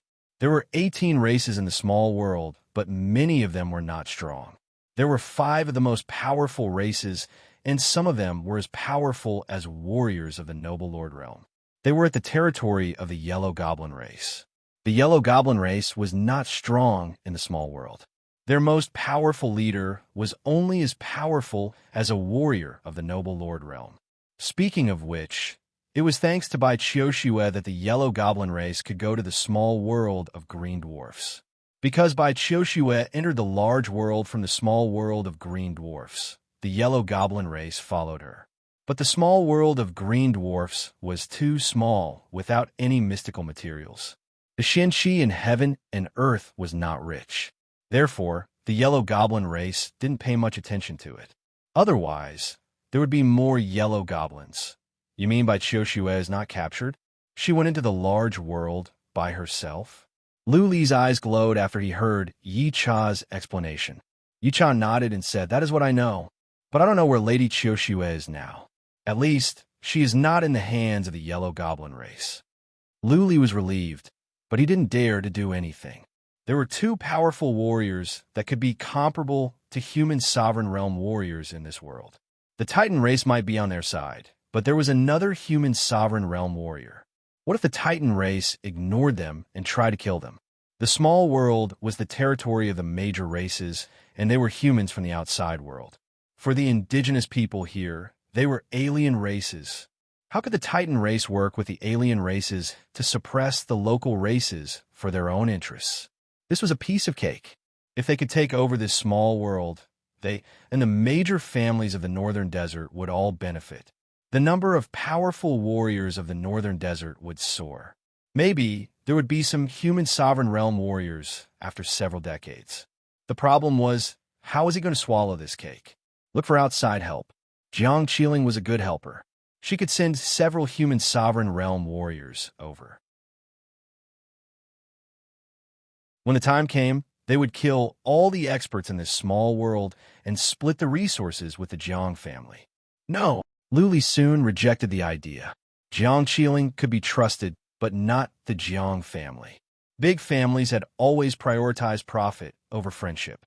Once the Jiang family got involved, not to mention the resources of this small world, even his position as the great emperor of the northern desert would be in danger. If he couldn't look for the Jiang family, could he look for the Du family? Lu Li thought about it for a while and still felt he could not do it. If the Du family knew about this, his life would be in danger. The benefits here were enough for the Du family to take the risk and assassinate him. Take it all. Finally, Lu Li made up his mind. Those who were timid would starve to death, and those who were bold would be stuffed to death. As long as he could take control of this place, he and his family at the northern desert would be able to soar. After some thoughts, Lu Li asked the others to leave except for Yi Cha. Clan leader Yi, how sure are you that the Titan race will listen to the Mammoth race? Yi Cha knew what Lu Li was worried about. He thought about it carefully and said 70%. The Titan race is as simple-minded as the Mammoth race. They're the easiest to control. Theoretically speaking, when the clan leader of the Mammoth race is here, the Titan race will follow his orders. Okay, I will take the risk. Lu Li made up his mind and shouted, "Go find an exit with someone and teleport all the Eternal Realm warriors out. Tell them to wait at the world of green dwarfs and not to leave the northern desert. Tell them that the information here must be kept secret. Anyone that leaks it will be killed. Tell Second Patriarch to take my token." Lu Li handed over a token and said, "Tell him to go to Madame Yin and ask for some mystical materials for reaching the Noble Lord realm. Send them to the clan leader and patriarchs of the Mammoth race. Tell them to reach the Noble Lord realm as soon as possible and come out to help me." Warriors of the Cyan Phoenix race could not leave the small world without reaching the Noble Lord realm. To conquer this small world, Lu Li must have the help of the Titan race. Therefore, there was nothing Lu Li could do if the Mammoth race didn't come out. Yi Cha understood this. He wanted to find someone to make arrangements. They teleported to a nearby place, so the exit to the small world of green dwarfs was nearby as well. Soon, Yi Cha found a quagmire. He went to check and found an inhibition formation in the quagmire. It must be connected to the small world of green dwarfs. All the Eternal Realm warriors were brought out. Only the Noble Lord Realm warriors were left. Lu Li didn't want outsiders to know about this. He wouldn't even let Zi Huanxiao and the others know too much. The more people knew, the greater the risk of exposure. Once the Central Plains learned about this, the big families would covet this information. By then, everyone would be doomed. Yi Cha came back and asked Lu Li after he made all the arrangements, "What should we do next?" "Find someone." Lu Li thought about it and said, "We will wait here. You go with the three patriarchs and find someone by Chioshue. If she is alive, I want to see her. If she is dead, I want to see her body. We can't act recklessly now, or we'll be ganged up on. Yicha agreed. He didn't plan to do anything. He didn't even plan to attack the Yellow Goblin race. He would alert the enemies. A few alien races wouldn't attract the attention of the major races in the small world. Once many powerful warriors came in and wiped out a race in the small world, the major races would be alarmed. Luli ordered them to stay near the quagmire, and nobody was allowed to leave. Mingyu, Yu Huashan, Zi Huanxiao, and the others were surprised. They were also curious about what information Yicha had gotten, but nobody dared to ask since Li wouldn't say. Second patriarch of the Cyan Phoenix race left. Yicha told the other three patriarchs something and then left. The Cyan Phoenix race was the fastest race at the Central Plains, and they had the best scouts. The four of them were all at the Noble Lord realm. As long as they were careful, nobody could find them. Li and the others waited quietly. Every now and then, some Yellow Goblin race would show up, but Li ordered them not to attack. Seeing that there were many powerful warriors here, the Yellow Goblin race didn't dare to come closer. For now, the two sides were at peace. Of course, the Yellow Goblin race would take action when powerful warriors suddenly showed up in their territory. It wouldn't be long before their army arrived. Li wanted to find Bai Chioshue as soon as possible and then leave the small world. He would make further plans when the Mammoth race made a breakthrough. 1 day, 2 days, 5 days. There were more and more Yellow Goblin race nearby. Zi Huanxiao could tell that there were at least more than 1,000 Yellow Goblin race hiding underground. They didn't attack yet, but a fight was inevitable. On the 6th day, a gentle breeze came. Yicha appeared in front of Li. He said with excitement, "Saint Lord, I have found Lady Chioshue. She is in a race called the Hag Race. Did you see someone?" Li's breathing became a little rapid. "No." Yicha shook his head and said, "I caught one of the Hag Race and interrogated her. They said that there's a pretty girl in their race, but she was taken to a forbidden area. Average people don't know the details. Are the Hag Race powerful? How many Noble Lord Realm warriors are there?" Li stood up with killing intent. Yicha shook his head and said, "Not really. There are only 2 warriors that can compare to the Noble Lord Realm. But the Hag Race has some special skills. Then what are we waiting for?" Li didn't listen to the latter part of Yicha's words. He shouted, "Gather up and kill our way to the Hag Race to save her."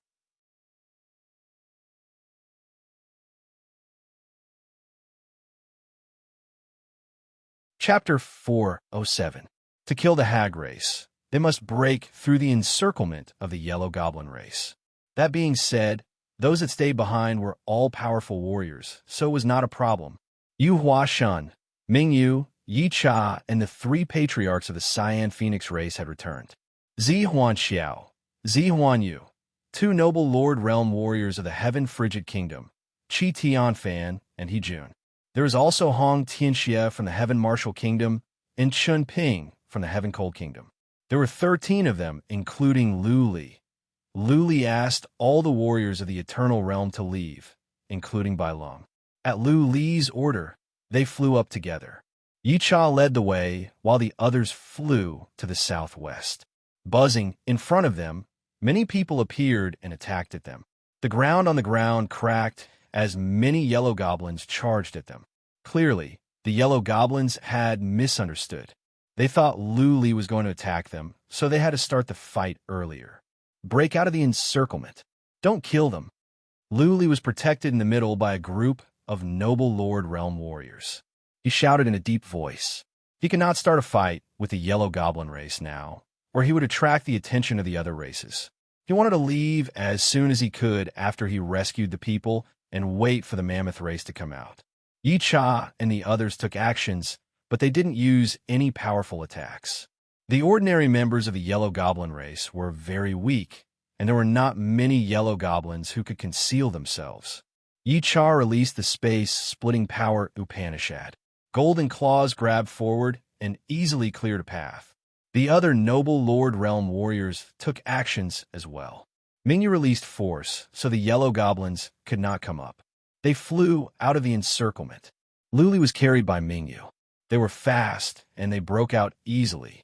Yicha led the way. They didn't stop and flew at the top of their speed. The Xianxi in heaven and earth was rich here. Along the way, there were towering trees and strange flowers and fruits. Many of the fruits were emitting a strong fragrance. They must be mystical fruits. They had been checking with psychic power. They were tempted, but Luli didn't tell them to stop. Who dared to go down and pick the mystical fruits? Fire demon fruit. Dozens of miles ahead, a noble lord realm warrior of the heaven frigid kingdom, Chi Tianfan, suddenly stopped. He saw a special spiritual fruit below. This spiritual fruit was very valuable. It was worth at least 1,000,000 Xian crystals. What are you stopping for? Continue flying, and don't pick anything. Luli said coldly. Chi Tianfan twitched his nose in embarrassment. He said nothing and continued to fly forward. Yu Huashen and the others looked at each other in confusion. This was not Lu Li's style. There were so many good things below. Why didn't they let everyone collect them? Of course, Lu Li couldn't let others collect them. For one thing, he was worried about by Qiushua's safety. For another, he didn't want the situation here to be exposed. If a group of people went down to collect, they would definitely discover countless heavenly treasures. Greed would inevitably arise in their hearts, and at that time, it would be very difficult to hide the secret of this place. They flew in silence. Occasionally, they would see some yellow goblins hiding on the ground. Luli didn't order them to attack, so they had to keep up. Yicha had already scouted the route and did not pass by any yellow goblin tribe. They just flew around, so it was very safe. Just like that, they flew day and night without stopping. They flew for 2 whole days before stopping at night. Yu Huashen and the others were even more surprised. This small world was so large that they had been flying for such a long time. The size of this small world was beyond their imagination, but Lu Li wouldn't say it out loud. He looked at Yi Cha, who said, "Ahead of us is the territory of the hag race. There will be many tribes. Young master, should we kill our way in or sneak into their royal tribe?" "Sneak in. Do not do anything unless it is absolutely necessary." Lu Li thought about it for a while. Yi Cha nodded and said, "Guys, I will tell you about the hag race. Most of the powerful hag race are females. Males are almost defenseless. They have black scales all over their bodies and horns on their heads. Their eyes are dark blue. Pay special attention to their eyes. They are born powerful warriors of souls, and they can enchant people. If it is not for their royal tribe patriarch, no one will fall for their tricks except for you, young master. Their weapons are skulls. Those are not regular skulls. They are refined skulls with venom in them. The venom is corrosive, but it should be fine as long as we are careful. There are many warriors of the hag race. Let's make it quick." Everyone nodded after Yi Cha's explanation. Nobody dared to be careless with Lu Li watching. The empire had just been established, and this was the first battle. Everyone was rubbing their hands and waiting to perform well. "Let's go." Yi Cha waved his hand. 3 warriors of the Cyan Phoenix race led the way. Yi Cha and Lu Li followed them, and the others moved forward in a line. They didn't fly anymore. They hid their chi and energy and sneaked on the ground. The more than 10 of them made no sound, as if they were snakes. In front of them was a rolling mountain range. Nobody dared to use psychic power. They had to rely on their eyes. Faintly, they could see many caves, and there were many people moving around.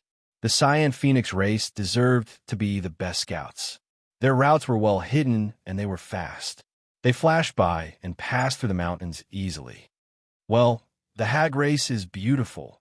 While they were sneaking, they would look around and they could see the hag race clearly. Lu Li didn't have to travel by himself, so he could look around freely. He saw the hag race 4 or 5 times. The hag race was about the same size as humans. If it weren't for the fact that they had black scales and horns on their heads, they would be no different from regular human females.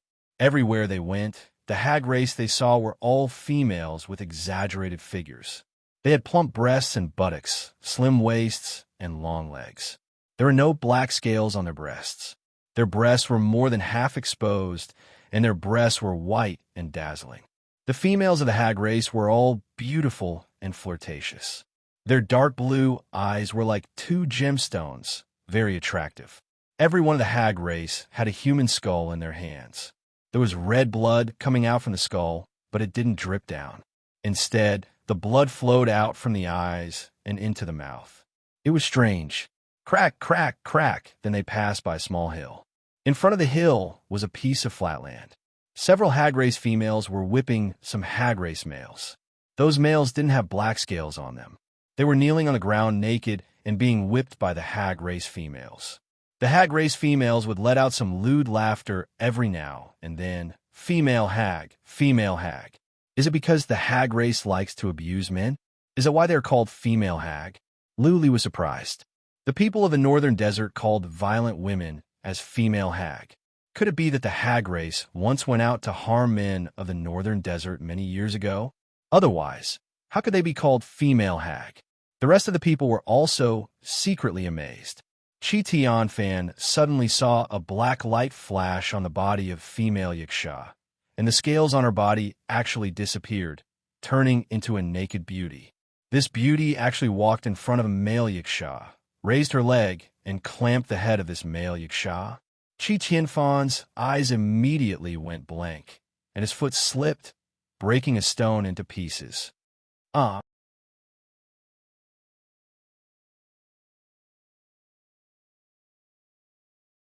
Chapter 408. Only females of the hag race could fight. None of the males kneeling on the ground moved. Instead, they looked over with curiosity. Whoosh! Dozens of females of the hag race dashed over. They were fast and agile. They were round, but seemed to be made of strong muscles that gave them great strength. Luli glanced over and realized that the speed of the hag race was as fast as a fate wheel. Yicha didn't do anything. The three patriarchs of the Cyan Phoenix race rushed out. Chi Tian Fan and the others followed suit. But they didn't release their bead of life or Xian energy. They all took out their weapons, ready for close combat. A group of noble Lord Realm warriors against a group of regular hag race. If anything could go wrong, the hag race would have unified the great land a long time ago. The hag race kept shouting in a language that Lu Li couldn't understand. Lu Li asked Yi Cha, "What language are they speaking?" "Ancient language." Yi Cha explained, "This is the common language of the great land in ancient times. The hag race should be one of the ancient races. I think they had a glorious time at the Central Plains." The hag race was getting closer. Lu Li and one of them looked at each other. Lu Li's heart skipped a beat, and his soul pawn trembled. It was a strange feeling. At this moment, he was burning with anger. He wanted to fight the hag race for 3 days and 3 nights. "Saint Lord, calm down." Yicha's deep voice came to Lu Li's ears. Lu Li came back to his senses. He saw a pillar under his crotch. He touched his nose in embarrassment and said, "The hag race's soul enchantment skill is quite good." Yicha nodded. He looked into the distance and shouted, "Don't let their skulls hit you." The hag race's skulls flew up and danced around. Their eyes were glowing in a blue light as they tried to enchant Zi Huanxiao and Yu Huashan. Unfortunately, all the hag race warriors were at the noble Lord Realm. Their souls were so strong that this skill was useless against them. Mingyu released force. The hag race slowed down. The skulls were frozen in midair, buzzing. They tried to fly over, but were stopped. Swish, swish, Yu Huashan released his fire. Sparks flew all over the sky. Those who were hit by the sparks were set ablaze and burned to death easily. Everyone was relieved. They began to be on guard. Now they were at ease. They were not afraid of the average hag race warriors. Everyone displayed their abilities and slaughtered their way forward. Dozens of people were slaughtered in the blink of an eye. The male Yiksha, who was still on the lawn, was frightened. He crawled up and ran, his face full of terror. Lu Li shouted, "Kill all the Yikshas in the mountain. Leave no one alive. Yu Huashan, burn the bodies. Do not leave any trace." Lu Li was relieved. The hag race didn't seem to be that scary. Yicha said that the hag race only had 2 warriors that were as powerful as warriors of the noble Lord Realm. They could crush their way through and save by Qiushue easily. The battle ended in the time for more than a dozen breaths. There were only more than 100 hags here. The noble Lord Realm warriors were killed as if they were chickens. He continued to move stealthily through the mountains. There were many caves in most of the mountains, and many yikshaws could be seen. Along the way, the yikshaws were all female warriors, and the men were like stud horses and slaves. What's more, in a small mountain, Lu Li and the others even saw the hag race having sex in broad daylight. The women were on the mounts while the men were on the ground, looking like slaves. Clan leader Yi, is the clan leader of the hag race a female as well? Lu Li asked a critical question. Yeah. Yi Cha nodded and said, the men of the Yiksha race are not allowed to cultivate. You saw it on the way. The men are all slaves. The women are the kings of the Yiksha race. That's good. Lu Li was relieved. Now that Bai Qiushue was in the hands of the hag race, she would not be defiled. She could be tortured as long as she was still alive. Yi Cha had found out everything about the hag race. Along the way, they were spotted by several smaller hag race tribes. Lu Li had to give out orders to suppress them. He was afraid of alerting the enemy, and the Yikshas might kill Autumn Snow.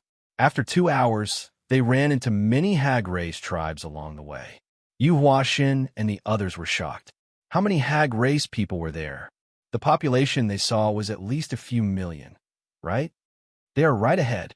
Yi Cha stopped, pointed to a mountain in front of them, and said seriously, be careful. When we get in, there will be a big fight.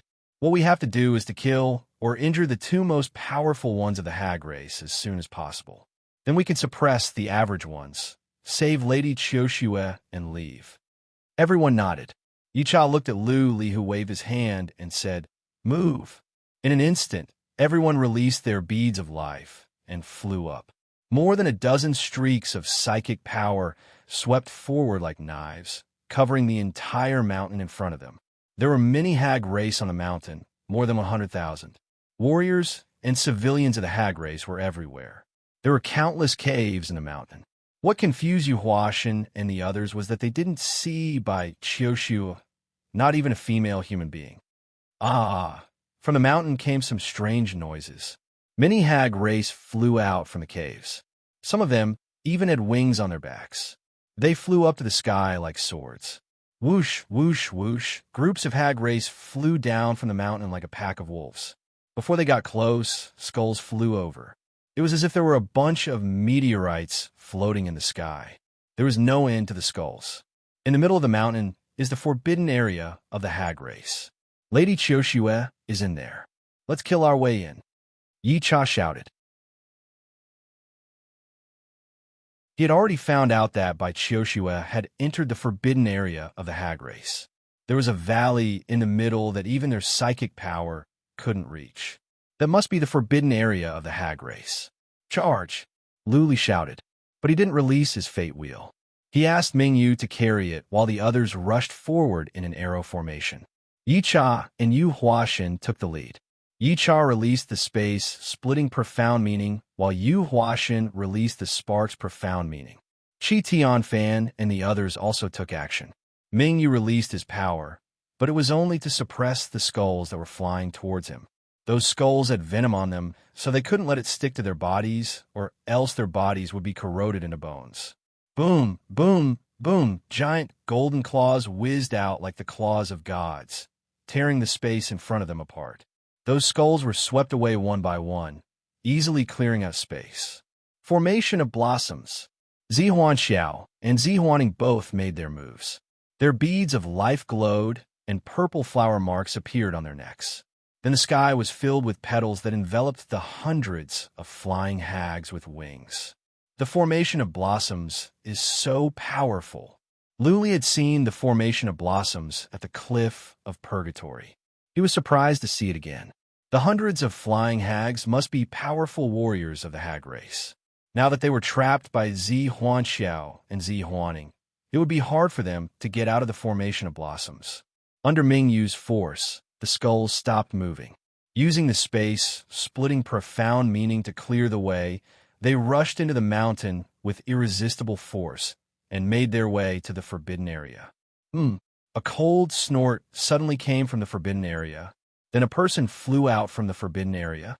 It was a very beautiful female Yiksha. She wore a purple crown on her head, and there was a bright red plum blossom mole between her eyebrows. She wore a blue gemstone necklace around her neck. She exuded a graceful and luxurious aura, like a high and mighty queen. When the female hags flew up, the black scales on her disappeared. But not all of them disappeared. There was a small amount of black scales covering her chest and crotch area. It was as if she was holding a pipa in her arms. Everyone was stunned. That was right. Not only Lu Li, even Yi Cha, who had lived for more than 1 or 2,000 years, was stunned.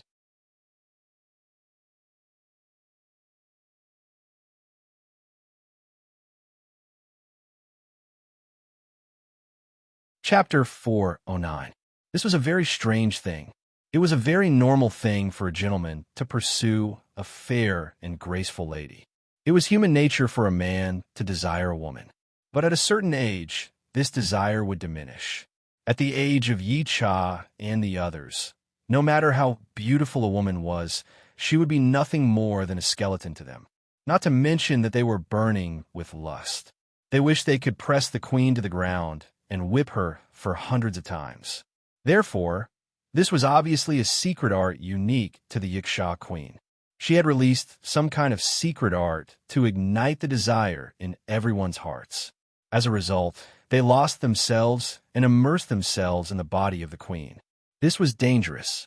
In a fight between powerful warriors, one breath's time was enough to determine life and death. When a warrior lost himself and lost his mind, he wouldn't even know how he died. Yi Cha and the others were well aware of the danger, but they couldn't take their eyes off the queen. Everyone was short of breaths, and some parts of their bodies were stiff. The long-lost feeling had returned, and it was exciting. They were still young. Lu Li was feeling the same. He was in the prime of his life. He couldn't even stand regular hags, let alone the queen. His eyes were red, he was breathing heavily, and he had an erect penis. Huh. The Yiksha queen let out a lustful laugh. Her body trembled, and the sapphire necklace on her neck lit up. Suddenly, she reached out her hand and beckoned them over. Everyone's eyes turned red, and they were struggling as if they were having a mental battle. From the depth of their souls came a thought. If they were to get close to the queen, they would be smashed into pieces. But there was another voice inside them, a strong one, telling them, "Go over there and F***CK the queen." That would be great. Buzzing, Lu Li's abdomen glowed as a fate wheel appeared. Then he flew forward with blurred eyes, as if he had been bewitched out of control. "Young master," Mingyu shouted. He tried to grab Lu Li, but it was too late. Yi Cha's eyes were red and black. He looked ferocious. He made up his mind and shouted, "Young master, come back." Yi Cha was extremely vexed. He had captured 2 Yikshas during his investigation and interrogated them many times. He was sure that the queen's realm was not high, and she should only be at the noble lord realm. But he didn't expect her skills to be so powerful. Lu Li didn't do anything, but he had already immobilized them. They were terrified. Lu Li was about to be killed, but they could only watch. Roar! Yi Cha bellowed. He came back to his senses. He flew forward and reached out his hand to grab Lu Li back. Xiao! At this moment, another figure flew out of the Forbidden Land. It was also a female expert from the Yiksha clan.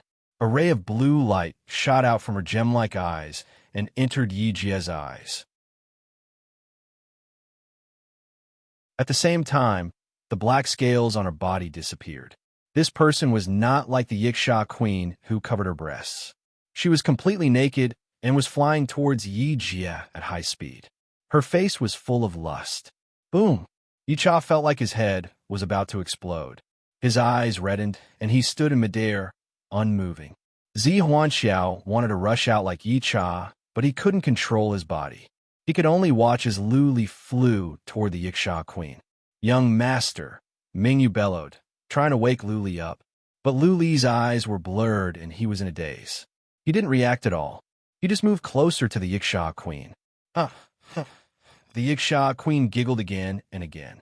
She hooked her little finger at Lu Li as if she was controlling a puppet. 300 feet, 100 feet, 10 feet. Still, Lu Li didn't react. They were in despair as they watched Lu Li getting closer to the Yiksha queen. The queen of the hag race even reached out her beautiful hand to touch Lu Li's face. When the Yiksha queen's hand touched Lu Li's face, he trembled with desire. He couldn't control himself anymore. He reached out a hand to touch the Yiksha queen's breasts. Ha ha ha. The Yiksha queen laughed even more slutty. She could tell that Lu Li was the master of these people. Lu Li was in her hands at the moment. She was excited to see her subordinates struggling in anger. She rolled her eyes, trying to figure out a way to play with this respectable young master to make his subordinates even angrier and more desperate. Right at that moment, the Yiksha queen's expressions changed. She sensed a fatal sense of danger. The sense of danger came from a young man in front of her, from the hand that was touching her breasts. Buzzing, Lu Li's hand glowed and turned into a blood claw. He grabbed at the Yiksha queen's chest. With a flash of blood, one of the Yiksha queen's breasts was crushed. Lu Li moved his hand up and grabbed the Yiksha queen's neck. With just a little bit of force, the Yiksha queen's head would be cut off. His lifeless face had already turned cold, and his blurry eyes were exceptionally clear and cold. A playful smile appeared on his face as he said, "Your Majesty, it's best if you don't move, or else your neck will be crushed." The Yiksha queen didn't move, but her eyes glowed blue and went into Lu Li's eyes. She used her soul skill, trying to wipe Lu Li's soul from the world. However, what happened next shocked the Yiksha queen and everyone else. Lu Li's expressions didn't change. His eyes were still clear and cold. The Yiksha queen's soul attack was ineffective on him. Looking at the Yiksha queen's shocked eyes, Lu Li grinned and said, "You are so small. Even if your soul attack was 10 times stronger, it wouldn't work on me." Back at the mystic armor mountain, not even the great patriarch of the Lu family could sense Lu Li's soul. That was the earth immortal realm that specialized in soul cultivation. There was a mysterious dragon pattern in Lu Li's soul pond that could protect him from any soul attack, at least not below the earth immortal realm. Therefore, although he had a strong impulse and desire just now, he was still sane. He flew over of his own accord to take down the Yiksha queen. Force! The Yiksha queen was restrained, and one of her peaks was crushed by Lu Li. Naturally, she couldn't use more secret skills. Yu Huaxin and the others took actions. Ming Yu released his force to contain another powerful Yiksha race warrior. Zi Huanxiao released the formation of blossoms at once. Whoosh! Yi Cha and 3 patriarchs of the Cyan Phoenix race flew over and surrounded the Yiksha queen. Their hooks were pressed against the Yiksha queen's body. Lu Li nodded. Yi Cha and the others reacted quickly. Lu Li looked at the Yiksha queen and said, "You have 2 choices now. Either you surrender to me, or the Yiksha race will be wiped out." That was right.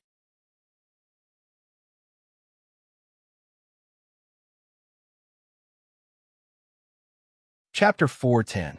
The queen of the hag race didn't understand what Lu Li was saying, but she did understand the situation. Yi Cha and the others had their hooks aimed at the back of her head and body. If she dared to move, she would be smashed into pieces. The strongest skills of the hag race were their secret skills and soul attacks. Since Lu Li was not affected at all, then she had lost completely. Lu Li's warriors were all-powerful. One wrong move, and the entire hag race could be wiped out. Her chest was still bleeding. Her eyebrows were knitted together in pain. After a while, she opened her mouth and mumbled something, but Lu Li couldn't understand a single word. Lu Li turned to Yi Cha and asked, "Do you understand her?" "Yes, I know something about the ancient language." Yi Cha nodded and explained. "She asked who we are." She said the hag race is the followers of God of Ming. If we mess around in the hag race, God of Ming will not let us go. "Tell her." Lu Li looked at the queen with sarcasm and said, "We don't care if she's God of Ming or not. I will give her the time for half an incense stick to burn. If she doesn't surrender, we will slaughter the entire hag race." Yi Cha moved his mouth. He wasn't proficient in the ancient language. After all, it was from the ancient times. The Cyan Phoenix race was one of the major ancient races. Otherwise, nobody here would understand the ancient language.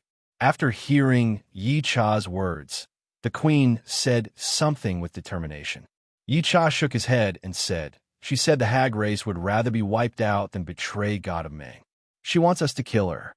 Looking at the determination in the queen's eyes, Lu Li was impressed. Women were not inferior to men. She was even more courageous than Yu Huashan. God of Ming? Lu Li thought of something and said to Yi Cha, "Ask her who God of Ming is. Is he the leader of the Titan race?" Yi Cha's eyes glowed as he asked. "Soon," he said with excitement, "God of Ming is indeed the leader of the Titan race, a powerful warrior of the human sovereign realm." "Okay, convince her." Lu Li pinned his hopes on Yi Cha. Yi Cha began to talk to the hag race queen. Lu Li also took out a healing pellet and fed it to the queen in case she bled to death. Even though Lu Li could not understand what they were talking about, he could sense the change in the queen's expressions. She seemed to be in doubt. Yi Cha must have told her about the mammoth race. The hag race worshipped the Titan race as their master, and the Titan race was the descendant of the mammoth race. The mammoth race worshipped Lu Li as their master. Technically speaking, the hag race should address Lu Li as their master as well. Lu Li wanted to defeat the hag race, not only because of their secret skills. Actually, there was another very important reason. He needed the night race to attack the yellow goblin race, because the exit to the small world of the green dwarfs was in the territory of the yellow goblin race. With that exit under their control, Lu Li and the others would be able to enter this world at will. They would be able to mobilize armies without anyone knowing, which would lay the foundation for future attacks on this world. If they killed the yellow goblin race by themselves, they would alert the strong races in this big world. It would be very difficult to attack them then. Yi Cha and the queen talked for a long time. In the end, Yi Cha shook her head and said, "Young master, the hag race is so stubborn." She said that unless God of Ming gives the order, they will not serve two masters. "How about we kill them?" Just now, Lu Li was almost killed by the queen, and so were the others. Yi Cha was worried about this person, so she wanted to kill him. Lu Li sighed. He didn't want to do that. The queen was a powerful warrior that could charm warriors of the noble lord realm. It would be a shame to kill her. Lu Li turned to Yi Cha and said, "Ask her if Bai Qiuxiue is in the forbidden area. Send someone to bring her out first." Yi Cha nodded and asked the queen. This time, there were no more surprises. Bai Qiuxiue was indeed in the forbidden area. Lu Li waved his hand, and Yi Cha went down to the forbidden area in person. Bang! Zi Huanxiao and the others had finished their battle. Flower petals filled the sky as Zi Huanxiao grabbed the heavily injured Yiksha expert and flew down. The rest of the flying Yikshas were still trapped by Zi Huanyu. Without the help of the queen, this powerful warrior's skill was not good enough. It would be easy for him to be taken down. Whoosh, from the secret area down below, Yi Cha flew up with a girl. The girl was beautiful with a graceful figure. Her hair was black like ink, and her white robe was fluttering in the wind. She was like a goddess. Lu Li and Bai Qiuxiue looked at each other. They were like two magnets that could not be separated. The expressions in their eyes were complicated. It was as if time had stopped. The world in their eyes disappeared, and they were left with each other. Lu Li's heart was pounding. He thought back to all the things that happened between them. He thought back to the charming time at the Mountain of Dragon King, how Bai Qiuxiue risked her life to go to the Heaven Marshal City for him, and how they stayed together at the Blood Evil Island. On the way to the Central Plains, he would often dream about this lady with bright eyes and white teeth. In the old days, he only had some vague feelings for Bai Qiuxiue, but at this moment, he had made up his mind. He liked Bai Qiuxiue, and she was his ideal partner. In the old days, all he wanted was to go back to the Central Plains, save his parents, and get Lu Ling back. What was more, there was a huge gap between him and Bai Qiuxiue. He didn't dare to think too much. Then Du Zheng set him up to make him feel guilty towards the Bai family. He was too ashamed to see Bai Qiuxiue, but now he had enough confidence. He had become the emperor of the northern desert, and the Bai family had benefited a lot. Because of him, the knot in his heart was untied. His heart was burning with love. His eyes were filled with passion. He handed the queen of the hag race to the patriarch of the cyan phoenix race. Suddenly, he reached out his arms and said with a smile, "Lady Chioshua, I am here to take you home." Tears welled up in by Chioshua's eyes. She looked around at all the powerful warriors of the northern desert. How could she not understand what was going on? Apart from Luli, who else could mobilize so many powerful warriors? The old man of Heaven Prison was dead, and the Bai family was weakened. The Bai family was in desperate need of a noble Lord Realm warrior to hold the fort. Bai Lung couldn't make the breakthrough. Therefore, many people of the Bai family put their hopes on Bai Chioshue. Bai Chioshue was under too much pressure. Therefore, she went into the small world of green dwarfs by herself. She risked her life and cultivated like crazy. During the time that Lu Li was at the Central Plains, Bai Chioshue had been under too much pressure. She had suffered too many hardships and narrowly escaped death many times. Tough as she was only a 16-year-old girl. Many times, she almost broke down and gave up. At this moment, Bai Chioshue could put her mind at ease. Luli was back. She felt she had someone to rely on. She didn't have to hold up the world by herself anymore. Luli was telling her in a silent way that from now on, he would be her world. Buzzing, the fate will appeared in Bai Chioshue's abdomen. She rushed over and threw herself into Lu Li's arms. She sobbed to her heart's content. "It's okay now." Luli put his arms around Bai Chioshue and said with a smile, "From now on, nobody can bully you. Don't cry. There's so many people here. You won't look pretty if you keep crying." Girls would always pay attention to their looks. Bai Chioshue stopped crying after Lu Li's words. She wiped her tears, got rid of Lu Li's arms, and turned to the queen of the hag race. The queen of the hag race suddenly stared at the cinnabar mark between Bai Chioshue's eyebrows. She opened her mouth and screamed. The patriarch of the cyan phoenix race that was controlling her was enraged. He was about to slap the queen to death. "Stop!" Yi Cha and Lu Li shouted at the same time. Lu Li turned to Yi Cha, who said with surprise, "Young master," the queen said, "Lady Chioshue has learned the secret skill of the hag race. From now on, Lady Chioshue will be the god of the hag race." Secret skill of the hag race? Lu Li looked at Bai Chioshue in surprise and asked, "Chioshue, you learned the secret skill of the hag race in the forbidden area?"